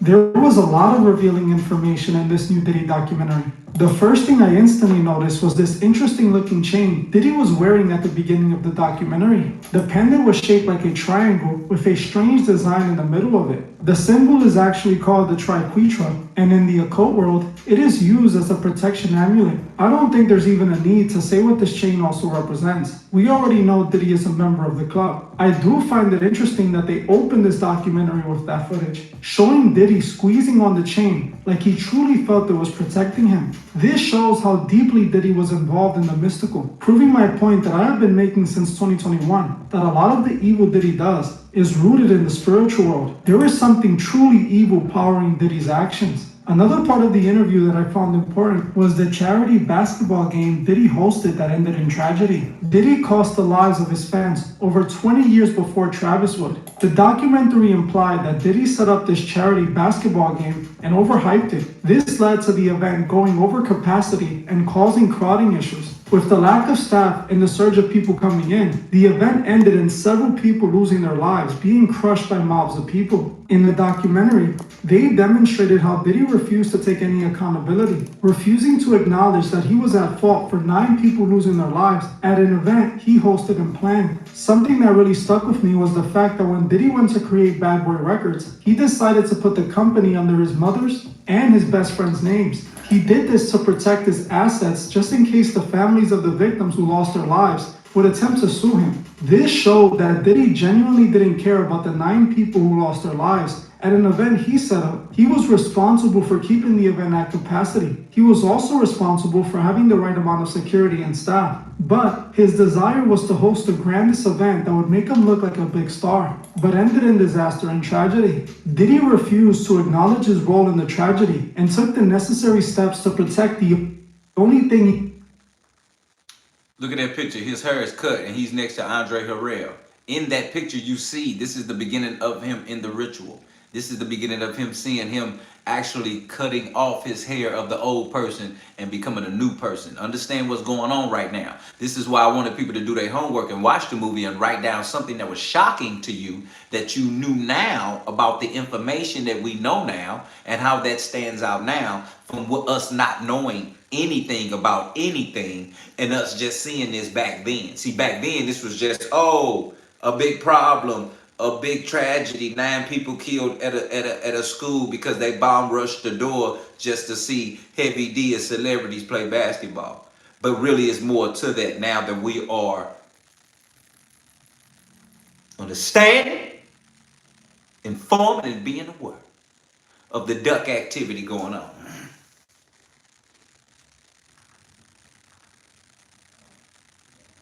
he ever cared about, his reputation and his money. This truly showed how since day one, since before Diddy was a hip-hop mogul, he was already the monster he is today. Something that the documentary demonstrated again when they showed footage of Diddy interacting with his fans. During a part of the documentary, they showed Diddy in the streets interacting with some of his fans. Diddy appears to be all cheery and happy when he talks to his fans and stops to take pictures with many of them. But when he was done interacting with them and got back in his car, he started making comments on how dirty he was from mingling with the people, literally saying he was gonna have to take a bath in boiling water and peroxide. Diddy was showing that he saw his fans like peasants, reinforcing that he... This is what he think of y'all. Fans, people of us that spent money on cologne, clothing, music, concerts. Anything that mattered about Diddy, he think you a peasant. He think you're nothing but a bug. He think he's beyond and over all of us. Now, I'm not saying all celebrities feel that way, but it's a lot that do. But it's so sad because they're nothing but humans that we idolize and make like they're gods. And you see how they look at us now as peasants, like how they did back in them days. That's how they see us. And it's so sad because now that has to make you feel even more. And it's like you are the sickest individual on earth. But you can look at me like a peasant or a heathen. He uses everyone he comes in contact with, even his fans. He uses his fans to make money and to feel like a god. But deep down, he's disgusted by them and feels dirty after interacting with them. His love for the fans is all fake. It's just a part of Diddy's manipulation. The next important part of the documentary was the segment about Tupac. Last year, the world discovered that Keefe D was finally arrested for the death of rapper Tupac. For years now, Keefe D had openly admitted to being a part of the situation that led up to his death. A death that not only Keefe blamed on Diddy, but also others involved in the situation. Now, in the documentary, Keefe D is literally having an interview with the detective. The detective says, so what really happened? Keefy D says, well, yeah, you know, I met P. Diddy through my partner Zip. See, they all Crips. They all cats over there in LA. So you got Zip is the main guy. Zip is the one that met Diddy back in like the 90s. Fresh back in the 90s. Keefy D was Zip right-hand man. Okay. Now, Diddy comes to them, Keefy D alleged and said to the detective that Diddy came to Zip talking about a situation. And the way that he talked about the situation was Diddy had threw a party in LA and he invited the entire gang. Keefy D and the entire clique. Zip and the entire clique. Okay? So you got this room because they ended up doing a concert. They did a concert in LA. After the concert, they had already invited the whole gang. So after the concert, he has a party in the hotel, in the ballroom. So even in the midst of that, he said, he tells the entire ballroom full of gang members that he putting $1 million on Tupac and Suge Knight's head. That's what like, what? Keefy D said he couldn't even believe it. People was in the room like, what? Think about it. We from the hood, projects and everything in between. And you at the one of the number one rappers and producers in the game hotel party after a concert that they just did and sold out across the nation. And y'all in there drinking, smoking, just kicking it. And this man yell out, I got $1 million on Tupac and Suge Knight head. Loud as day. Big up. And in the same sense, it's like, Keefy D, this guy right here, he couldn't believe it. So that was the first time he put it out there. Then he recollects about putting it out there again and actually meeting with him. You understand what I'm saying? So the fact we know he was a paper gangster, business gangster, he'll pay everybody to get their hands dirty but his own. That was the case. Hit that like button, double tap that screen, let's go.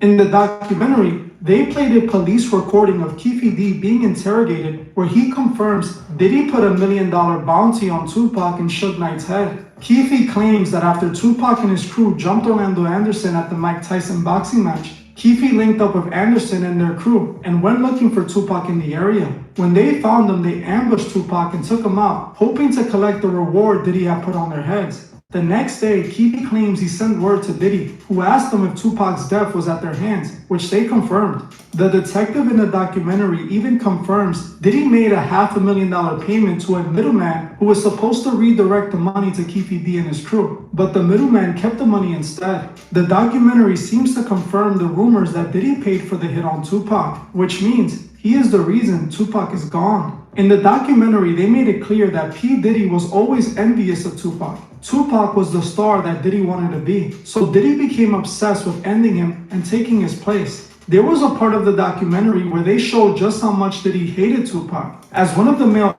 escorts who was paid to participate in the freak-offs for 8 years, recalled the day when he was at a freak-off with Cassie and a Tupac song happened to start playing. The man claims Diddy instantly was triggered and told Cassie to take his music off. The man also confirmed that he had only ever seen that reaction from Diddy when that Tupac song came on. This indicates two things. Either Diddy still felt hatred and envy for Tupac, or he felt guilty for being the man responsible for his death. maybe even a mixture of both. This documentary makes it pretty clear that Diddy was the one responsible for what happened to Tupac, something that all these years later Diddy never paid the price for, just like he never paid the price for the club shooting incident with ZELLE. Now, I have spoken about this several times before, so I would make it brief. In the documentary, they show exactly how Diddy set up Shine to take the fall, which again shows us how he uses and abuses everyone he comes in contact with. The documentary reveals that Shine's lawyers were in fact Diddy's lawyers, with Diddy hiring them not to defend Shine, but to set Shine up to make sure he wouldn't go down for it. The lawyers purposely tricked Shine into admitting he shot the weapon, convincing him to go with a self-defense claim. The only thing is, if you know anything about New York, then you know there is no such thing as self-defense when it comes to firearms in New York. Firearms are strictly prohibited in New York City. Unless you have a weapons permit, which is extremely difficult to acquire, you can't use a firearm at all. By Shine's lawyers telling him to go with self-defense, he admitted to having a weapon and discharging it. They did this so they can pin all the blame on him and paint Diddy as an innocent bystander. As if he admits that he used the weapon, he's taking fault for the entire thing. While Shine thought he was holding Diddy down and he had a plan to get them out of the situation, in reality, Diddy only had a plan to get himself out of it by sacrificing Shine. Again, showing how Diddy uses and abuses everyone he comes in contact with. Diddy committed the crime, and then those close to him paid the consequence. He never paid the price for that club shooting, just like he never paid the price for what it seems he did to Biggie. In the documentary, they seem to suggest that Diddy wasn't only behind Tupac's death, but also behind Biggie's. Those being interviewed claim that although Diddy pretended he was close friends with Biggie, he never truly was. Instead, he was actually jealous of Biggie because he was the star and was talented. Diddy always wanted to be the star. He always wanted to be praised. So he didn't like that Biggie was getting all the attention that he desperately wanted. This was clearly depicted in the documentary when they claimed Diddy heard Biggie was chosen to be on the cover of the Rolling Stone magazine. So he stole the cover from Biggie and had them feature him instead. Parts of the documentary seem to suggest that Diddy also set Biggie up to die on the trip to Cali. Biggie met his demise after he went to Cali after the death of Tupac. Nobody ever understood why Biggie would even dare go to Cali after Pac's death, as they had been beefing right up to his death. Many people felt that Biggie and Diddy set Tupac up in that quad studio situation. So when Tupac was killed, fans of Tupac naturally hated both Biggie and Diddy, especially on the West Coast where Tupac was based. So Biggie deciding to go to Cali after Pac's death was a death wish. But for some reason, Biggie still chose to go to Cali and never returned home. After he died, people asked Diddy why he allowed Biggie to go to Cali. Diddy always denied any responsibility and claimed that he was just following Biggie's lead, insinuating Biggie was the one who wanted to go to Cali, not him. Those in the documentary debunked this though, recalling that it was all Diddy's plan to take Biggie to Cali, despite all the warnings that they wanted his head out there. Biggie even refused to go at first, but Diddy was persistent, convincing him to go to Cali, and while they were there, he even canceled his appearances he had outside of Cali to make sure Biggie stood out there longer. On top of this, in the documentary, a former employee of Bad Boy claimed Diddy tried to scam Biggie's legacy after his death. The former Bad Boy employee claimed that Biggie had just re-signed with Bad Boy right before his death, but after he died, Diddy needed his estate to sign the deal since they now represented him. So Diddy tried hiding new terms that favored Bad Boy in the contract by switching out pages of the original contract with new pages that Biggie had never agreed with. When the employee refused to scam Biggie's family, Diddy shortly fired him and possibly did it anyways. So not only does this documentary suggest that he was responsible for Biggie losing his life, but on top of that, they accuse him of trying to steal his money after his death. But the most shameful thing that he did was milk Biggie's death, dropping songs and launching his own music career using his death as marketing. He never cared about Biggie. All he cared about was money and his ego. Another thing the documentary did a good job at was demonstrating how Diddy used and abused Cassie like everyone else. The documentary showed how Cassie was only 18 when she crossed paths with Diddy. He then used the power dynamic between employee and boss to take advantage of her and ended up turning Cassie into his literal pleasure slave.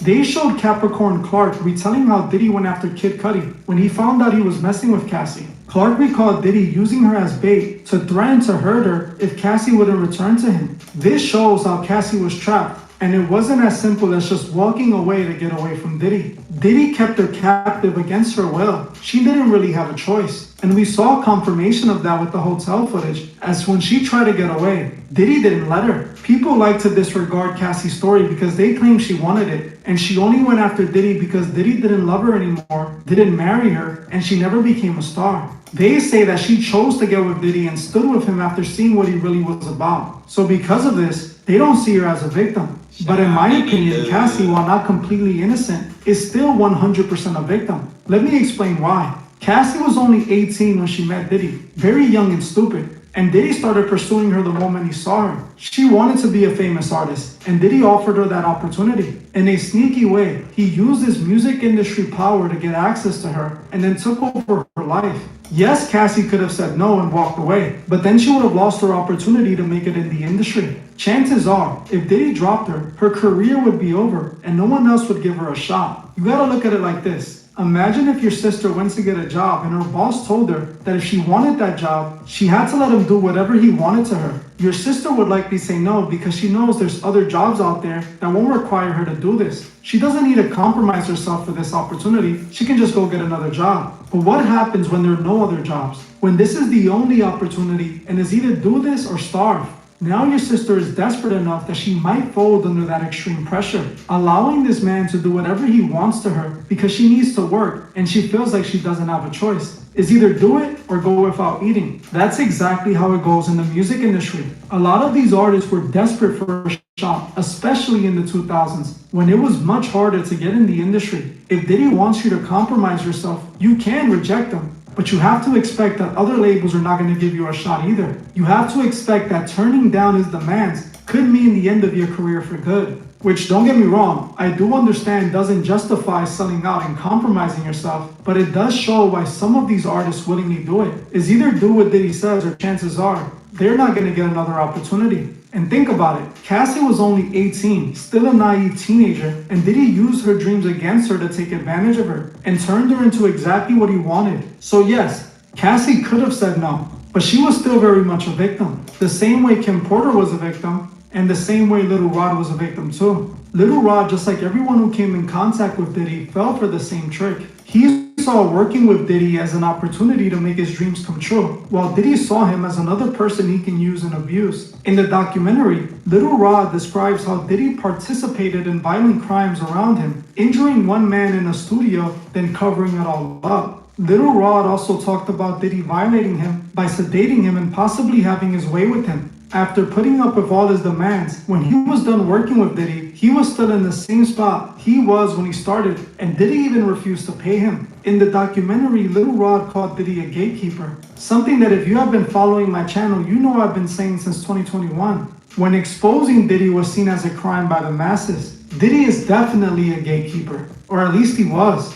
The same thing he did to Little Rod, he did to just about every person that ended in his web. He used them and abused them, and when he was done with them, he threw them away like trash. Everyone who participated in this documentary was afraid of Diddy. They all waited for Cassie to launch her attack and see how that went before they spoke up too. They all feared retaliation from Diddy. People say all these people deserve what happened to them because they chose to work for him. But ask yourself, what starving artist in the 2000s would turn down the opportunity to work with Diddy? The moment Diddy asked any artist, they would all say yes, not knowing they were entering a trap.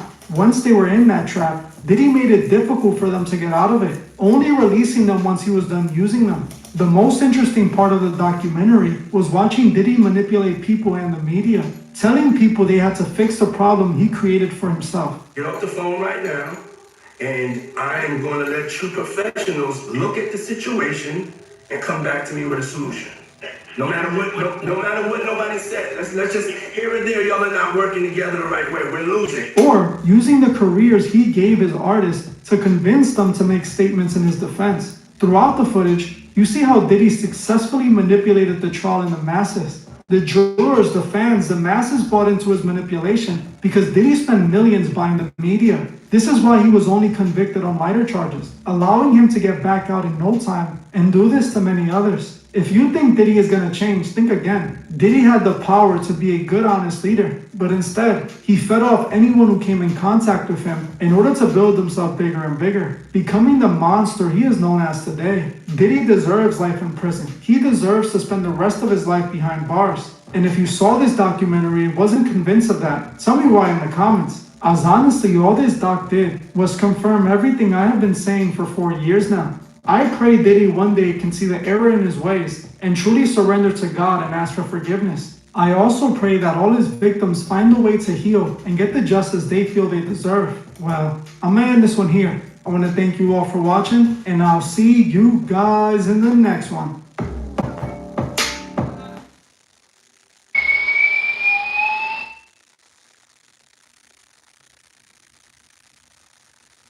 Diddy really screwed up, and I'm not referring to his criminal trial, which has him sitting in prison right now, but it has to do with something that happened right before he got arrested. If you've seen the Netflix documentary about Diddy, Diddy the Reckoning, which 50 Cent produced, there's some footage there that had never been seen before. This is a photographer that Diddy hired to follow him around and document his life.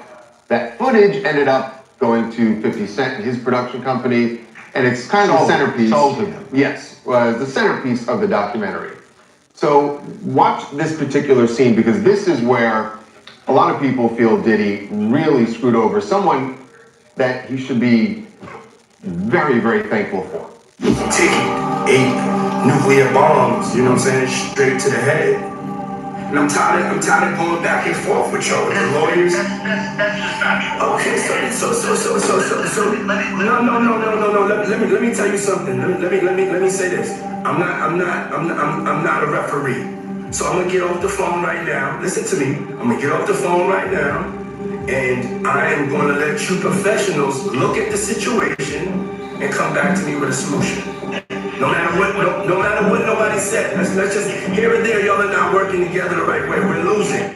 Well, he says we're losing, but the reality is Mark Agnifilo, the person with whom he was speaking, actually won the case for him. This is a huge betrayal. Look, Agnifilo, there is no way he isn't outraged that Diddy was secretly recording him, and this ends up in this Netflix documentary. Mark Garagos, who is my co-host on Two Angry Men, he's represented Diddy for years, and his daughter is part of the Agnifilo defense team, and he was involved in all of this. So in this past weekend's podcast, I pushed him to find out how Agnifilo really feels here, and Mark kind of skirted it some, but I think you get the sense.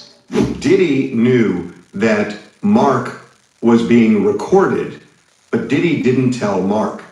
Does Mark feel betrayed by Diddy? I've not talked to Mark about it. What do you think? I will tell you, I'll just tell you, if it was me, I would be more than a little upset. I was more than a little upset when the client didn't know and I was being recorded. I mean, there was a while there where I was meeting clients under bridges, freeway bridges, because I was PTSD over it. So I think, as a lawyer, it is one of the most inviolate oaths that you take to protect the client confidentiality and the client privilege. So I don't know, I haven't talked to Mark, but if I were Mark, I would be out of my head. Out of my head. It's incredible. Diddy did two things here. Number one, he betrayed Mark Agnifilo, who, to your point, did so much for him. Obviously, without Mark Agnifilo, may very well be spending the rest of his life in prison. The second thing that he did is, by having a third party that's privy to the conversation, the videographer in this case sitting there, there's no privilege, right? Diddy waived that entire privilege. Now, it didn't end up backfiring because it seems nobody knew about it until the end of trial. What are you going to do at this point? But it's such a callous act by Diddy to just sell out his lawyer like that. It's so selfish. Now, we should say that, remember, Diddy and his team were very upset when they found out that this footage was part of the documentary, and they tried to shut it down, but, you know, the act of taping it is what is so awful. The act of taping it, right. Without Agnifilo's Diddy would say that I didn't authorize that video going out, and the argument they've made is that he's the one who has the right that he owns that footage, but That's a copyright issue. That has nothing to do with the morality of the whole thing. Yeah, the morality is clear. What's unclear is what kind of a deal did he have with the videographer? Because I'll tell you what the sense is that I have based on my conversations. I think it was a loosey-goosey thing. Yeah. And I don't even know they had a written agreement. And if they didn't have a written agreement, the videographer is the one who owns it. Copyrights cannot be transferred through an oral contract. Nobody, you have to put copyright transfers in writing or they don't count. And there you go. I think that happened here. Yeah. Stephanie Coleman in from Brooklyn, New York. Diddy needs to take some accountability. He's more mad at the lawyer than his own action. That fame all has gone to his head, and 50 did a great job on the documentary. It was a scary watch, sad, and if he did have anything to do with everything that they're saying he has stuff to do with, they need to keep him right where he is. Well, he's gonna get out in a couple of years. He's gonna get out. I mean, he won that case.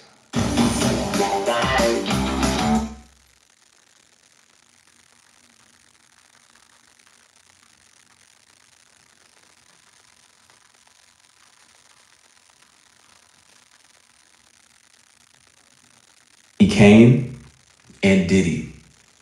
Now, when I tell you that this email is absolutely mind-blowing, assuming that is true, this is an allegation, I'm assuming that is true, I cannot believe what this man said. I cannot believe that he ended it by saying God is the greatest. I am shook. I'm shook. We'll get to that in a second. Let's watch the interview with 50 and the producer, not the producer, 50 is the producer, but let's watch the interview with 50 and the director talking about the film and talking about how they even got the footage in the first place. Tuesday, behind the explosive documentary is Combs' longtime rival, Curtis 50 Cent Jackson, and director Alexandria Stapleton. How did you get that footage of Diddy? I think most journalists would not disclose their sources. The recordings give viewers an intimate look at Combs' mindset ahead of his criminal trial, even conversations with his legal team. Does he know y'all have this in the doc? I would doubt he knows. So when this airs, that'll be the first time that his legal team, Diddy, that everybody knows that this footage is now seeing the light of day. Perhaps. What was he intending to use it for? I have no idea. He was probably going to make his own documentary type of thing. That's what I'm assuming. He's probably going to make his own documentary type of thing where he could very closely control the narrative. Like, I don't know why else you would be constantly recording everything. You know what I'm saying? Like, at some point, you are going to drop some sort of documentary about yourself. Now, this is somebody, in my opinion, who has proven to be extremely egotistical.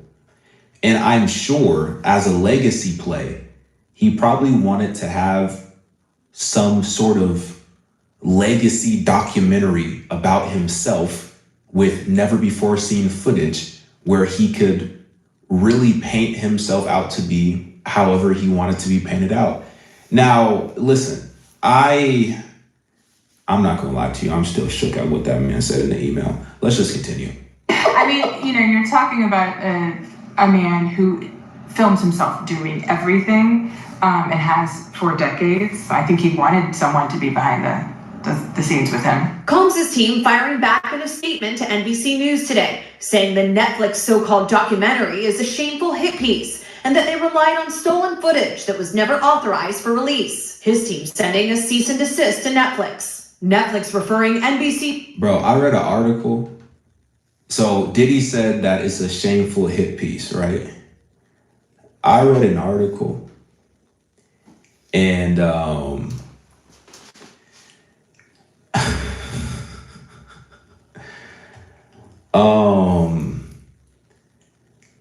it said this: if there was even a slight possibility of P. Diddy returning to public life after his prison term, Netflix documentary The Reckoning has wiped it out, calling this a quote, character assassination would be insufficient. Sean Combs' character had been already destroyed by his crimes. This documentary was more akin to a drawn-out public execution.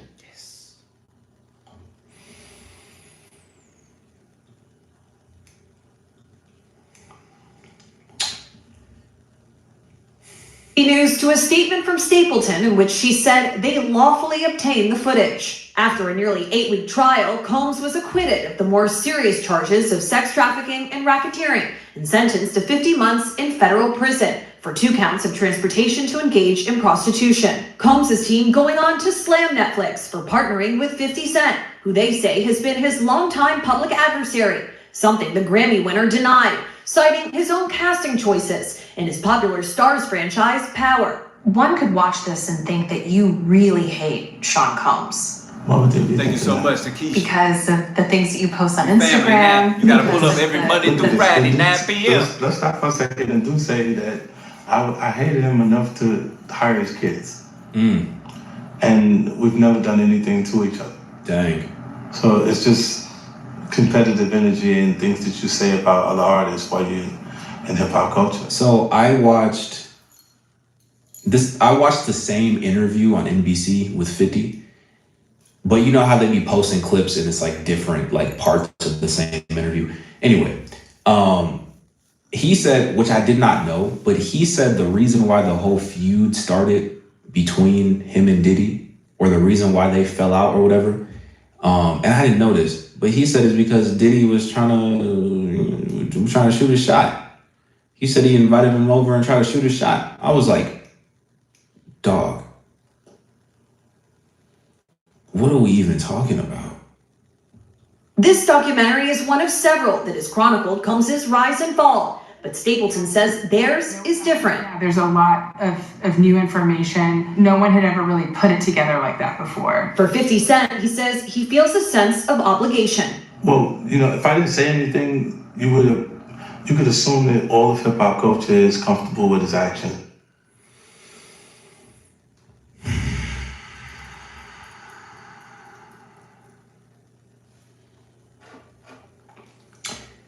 So Aubrey O'Day said that she was kicked out of Danity Kane because she didn't want to hook up with Diddy. When asked when she thought her collaboration with Combs crossed the line of becoming sexual, O'Day said there were emails with pictures of his. I ain't gonna read that. She read one of his emails out loud, which included passages like, I don't want to just blank you. I'm not reading that. I can see you being with some, not saying that, you tell what to do. I make my women do what I tell her to do, and she loves it. I just want and like to do things different. I'm gonna finish watching this and finish. I'll think of you, happy face. If you change your mind and get ready to do what I say, hit me. Happy face. God bless Diddy. God is the greatest. What God are we talking about? What God are we talking about, Puff?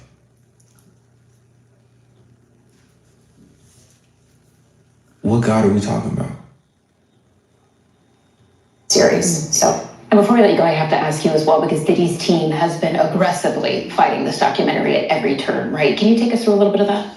Sure. So over the summer, Combs' legal team sent a cease and desist to Netflix, but they had no idea that they had somehow obtained this footage that they are now saying is stolen and unauthorized. And we don't know how Netflix or 50 Cent or Alexandria Stapleton, the documentary's director, how they got this footage, but they say that they obtained it lawfully. But as of just yet, they obtained it lawfully. So they wrote a very lawful and large check. That's what they did. A lawfully large check. That's what they did. Right? That's what happened. How else are they gonna get it? How else are they gonna get the footage? And they're gonna make their money back and then some. I don't even know. See, here's the thing, man. Here's the thing, man.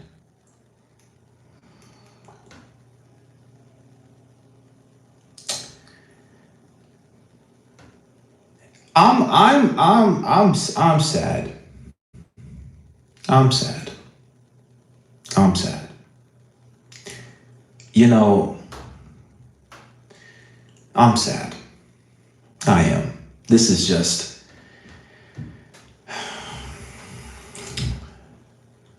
this is just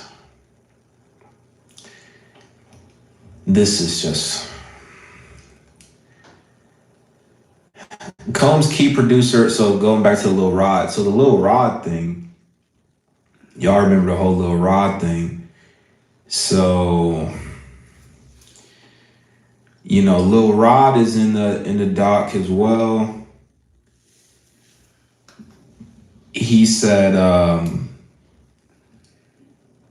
wow. So they were doing, so Lil Rod, a rising musician in hip hop. So he was the one that included Touchdown Jakes in the paperwork as well.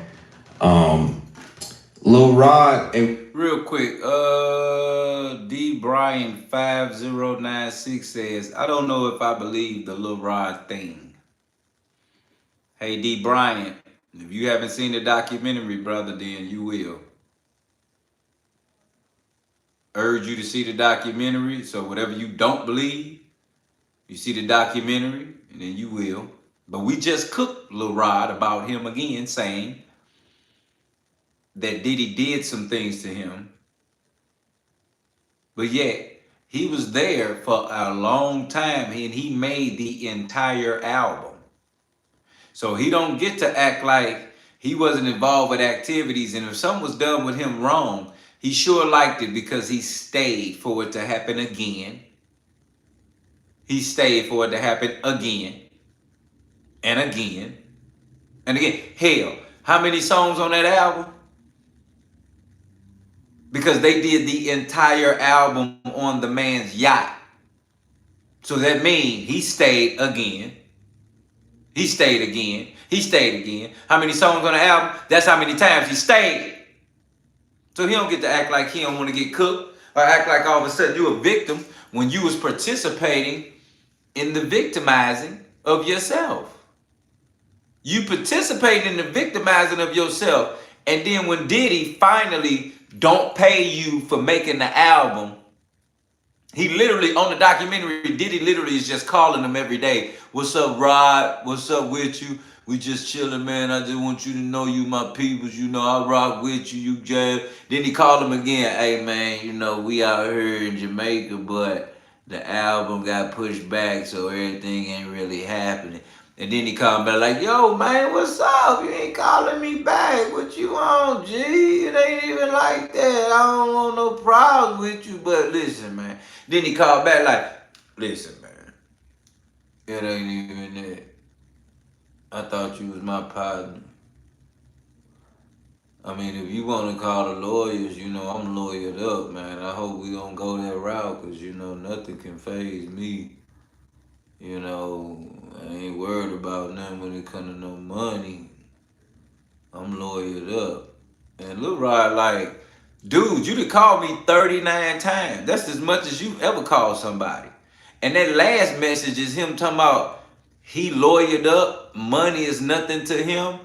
But you ain't paid me for making your album. And you saying that on this man's answering machine 30, 40, 50, 60 times.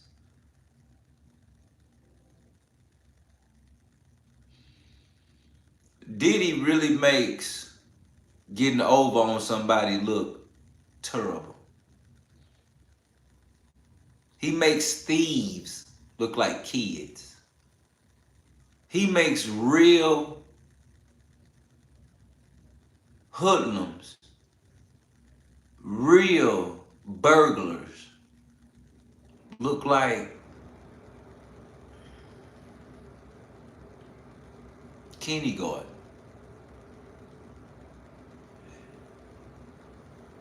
He make gangsters look like gay. No offense to nobody. But it's like he's making everything that you think he would be or close to just weak. He is done. He get out of jail, people are just gonna want to say he's out. But when he's out, who's gonna really care? He's done. He should be written off.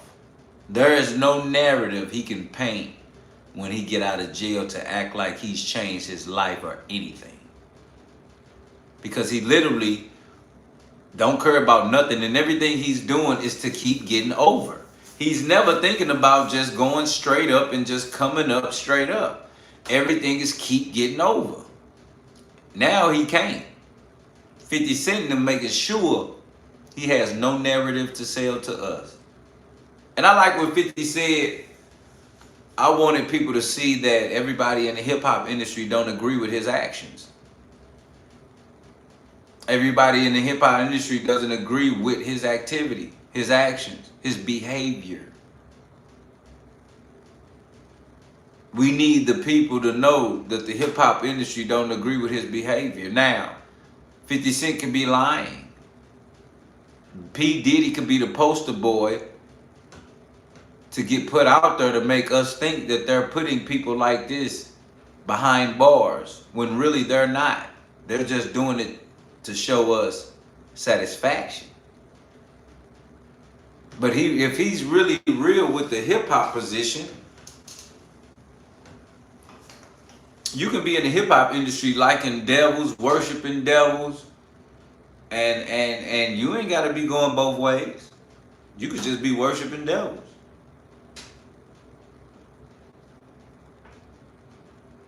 And Diddy tried to really run that on 50 Cent like he was finna be his boyfriend. Told that man he wanted to take him shopping. Woo! Rising musician and hip-hop producer was selected by Combs to work on the 2023 record, The Love Album, Off the Grid, in close quarters at the music mogul's house and on his yacht. The 13-month process, which the lavish Combs promised would end in the ample opportunities and kudos for Jones, was all smoke and mirrors. All they offered me for producing this album was $29,000. That's a lot of money. But I guess if you're, in the music industry, that's probably not a lot of money, but that is a lot of money. No. Jones said, which he still hasn't received.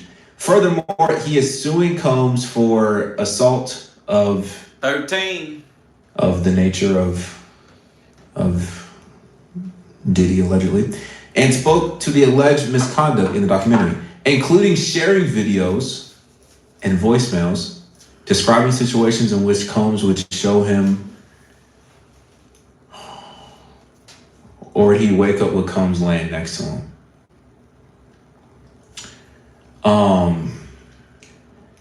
The narrative arc of the program is very much Scarface-style mortality tale, charting the trajectory of a hood kid who became one of the major gatekeepers in hip-hop before falling from grace. Part of the appeal of this narrative is seeing someone as powerful and seemingly invulnerable as Diddy descend further into disrepute. Is that how you say that word? I don't know how to say that word. Is that English or is that like British or something? Even after the self-inflicted torching of his career and reputation, he remains a deluded egomaniac who thinks he's fighting the world, as previously unseen footage which shortly before his arrest demonstrates.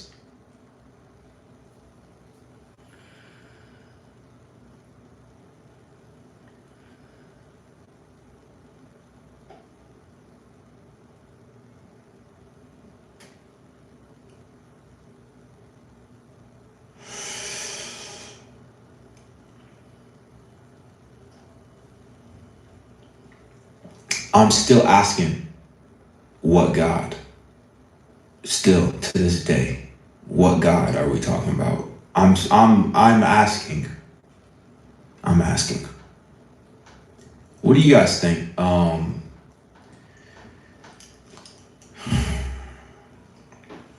Get in my comments, like this video. I'm out, y'all.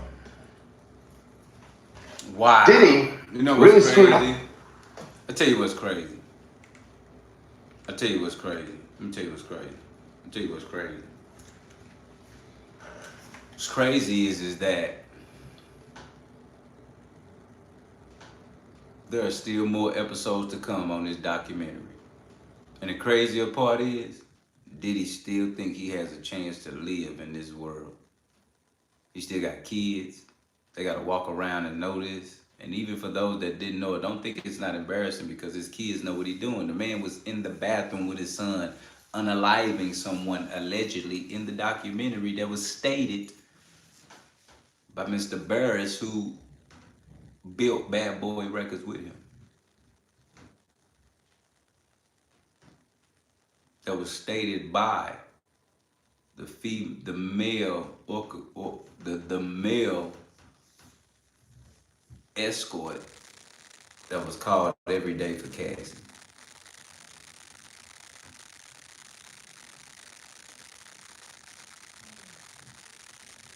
And every time it was Biggie's birthday, they called him especially for them days. And that man talked about how he was just there to pleasure them the whole time. Just there to pleasure Cassie the whole time. You know what else is crazy? How he was calling escorts to have sex with Cassie, but he never did. And then he would watch them, and then at some point he would. So I'm here to tell you, Diddy definitely liked men and women. And the fact that 50 Cent said that that man tried to talk to him and come on to him, and he had to put that man in his place.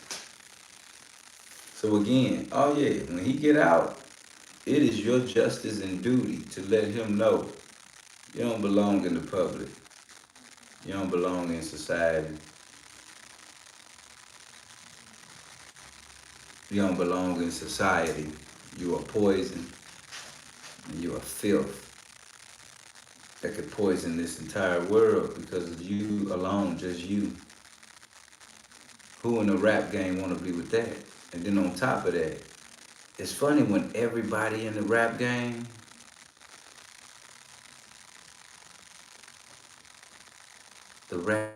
just knowing that situation in the rap game like that, it hits different because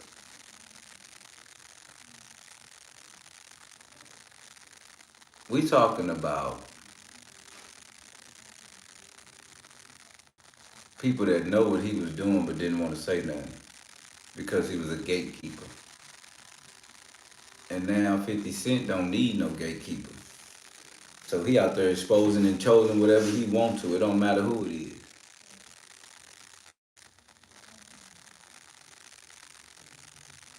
But the realness of it is our sworn duty to make sure that Diddy don't get no support from nobody. Because, and some people be like, they really sorry. Or they really, this man was everything he's doing, even being locked up, he's still in the mind frame that we are beneath him.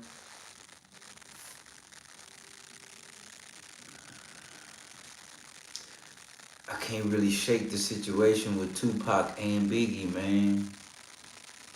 That man single-handedly, allegedly did that to both of them.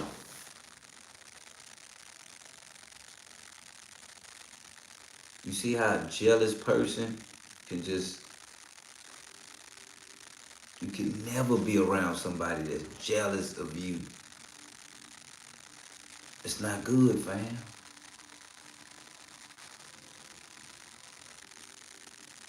Jealous, that man was jealous. And he literally orchestrated that whole situation.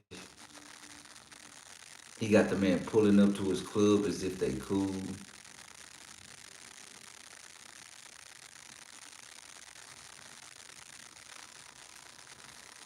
It's sad, man.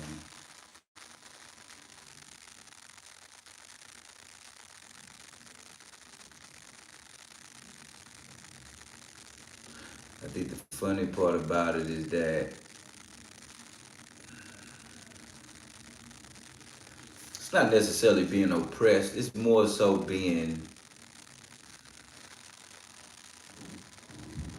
aware.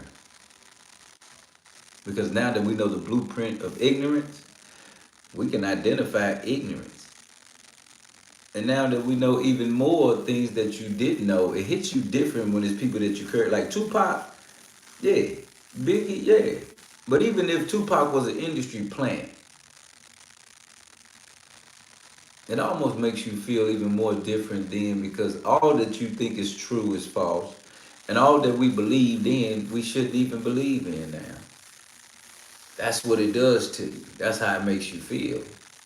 People that you felt like was real or been through what you've been through. No, being an industry plant, you ain't been through nothing. Because you're planted to do what they want you to do. And it's even more funny because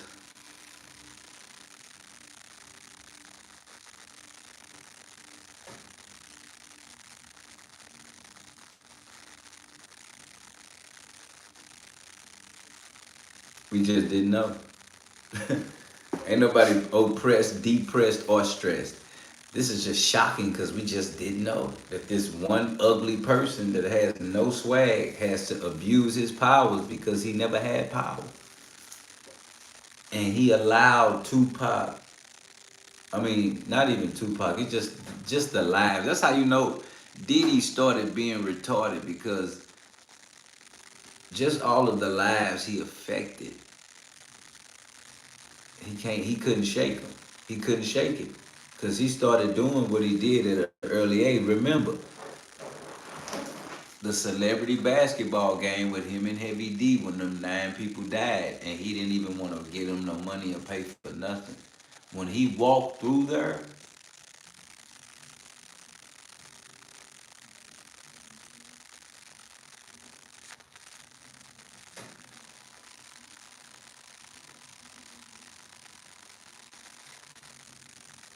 in that situation, okay?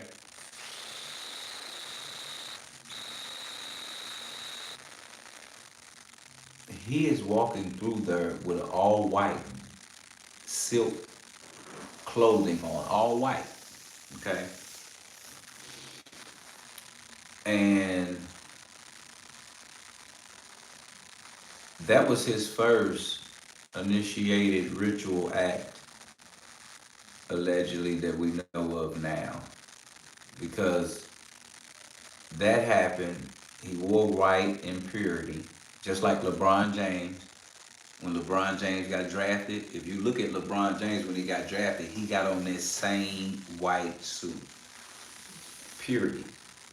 So I see that, and then when I look at the press conference, he's got on the black and white.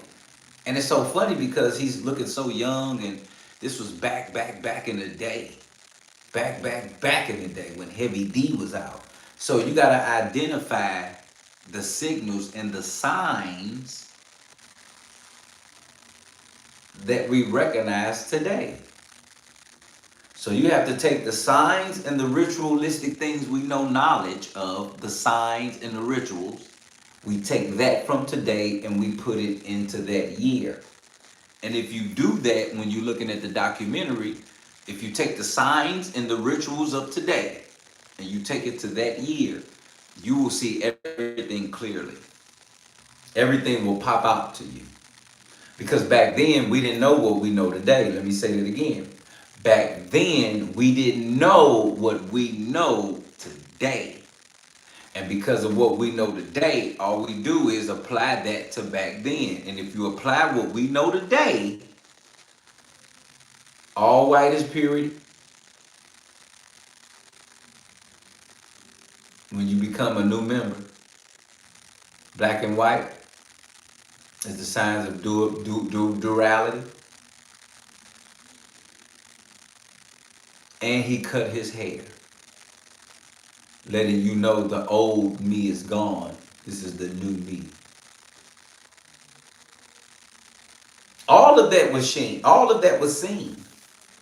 He's walking through with the all white on. He did the press conference with the black and white on, and then he's in an interview with Andre Harrell over his arm, the man that brought him into the brotherhood, with his hair cut off on the side of him with all black on.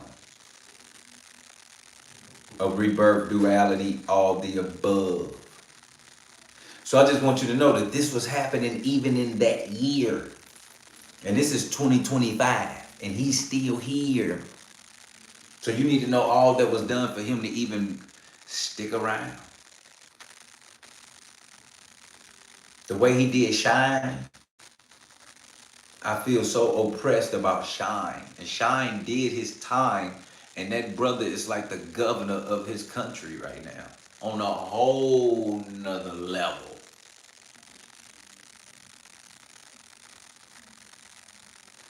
And all of these people have felt that this day would come for Diddy. You know how many people was wishing for this day to come for Diddy? The day they knew he was locked up. You know how many people been waiting on this? Praying for it, hoping, wishing, and just...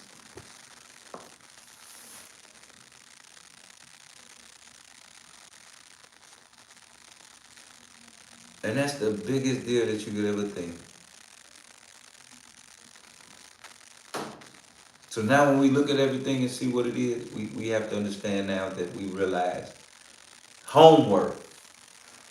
Homework, homework, homework. Homework, homework. Type home if you with me on homework. Type home if you with me on homework. Type home if you with me on homework. I need to know. Type home if you with me on homework.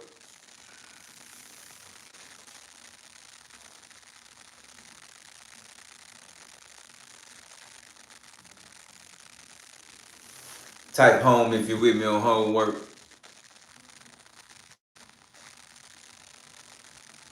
Type home if you're with me on homework. Your mama, Jordan Chance, your mama. Now go call your mama and tell her what you're telling me right now. Type homework if you're with me on homework. Because I need to make sure all my people in here making sure that we go check out that documentary. Yeah, Janice ain't his mama. Yeah, that's definitely not his mama at all. People really thought that ain't his mama either. Type homework if you're with me on homework. Type home if you're with me on homework. Type home if you're with me on homework.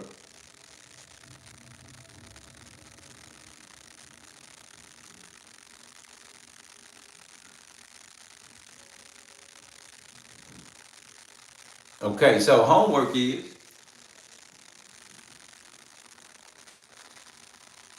go check out the documentary on Netflix. And when you check it out, you need to write down something you did not know that is shocking today. Let me say that again. Go check out the Diddy documentary on Netflix. Write down something you did not know. And when we pull up tomorrow, 9 p.m., we're going to share what we didn't know that affects what we do know today and everything that we are enlightened by. Again, the documentary, check it out, write down something you didn't know. And when we pull up tomorrow, 9 p.m. sharp, we're going to go over it so we be enlightened and know that the wisdom we have today, we're going to put it back then so we can know how they was playing us right in our faces and we did nothing about it. As always, fam, you know what it is.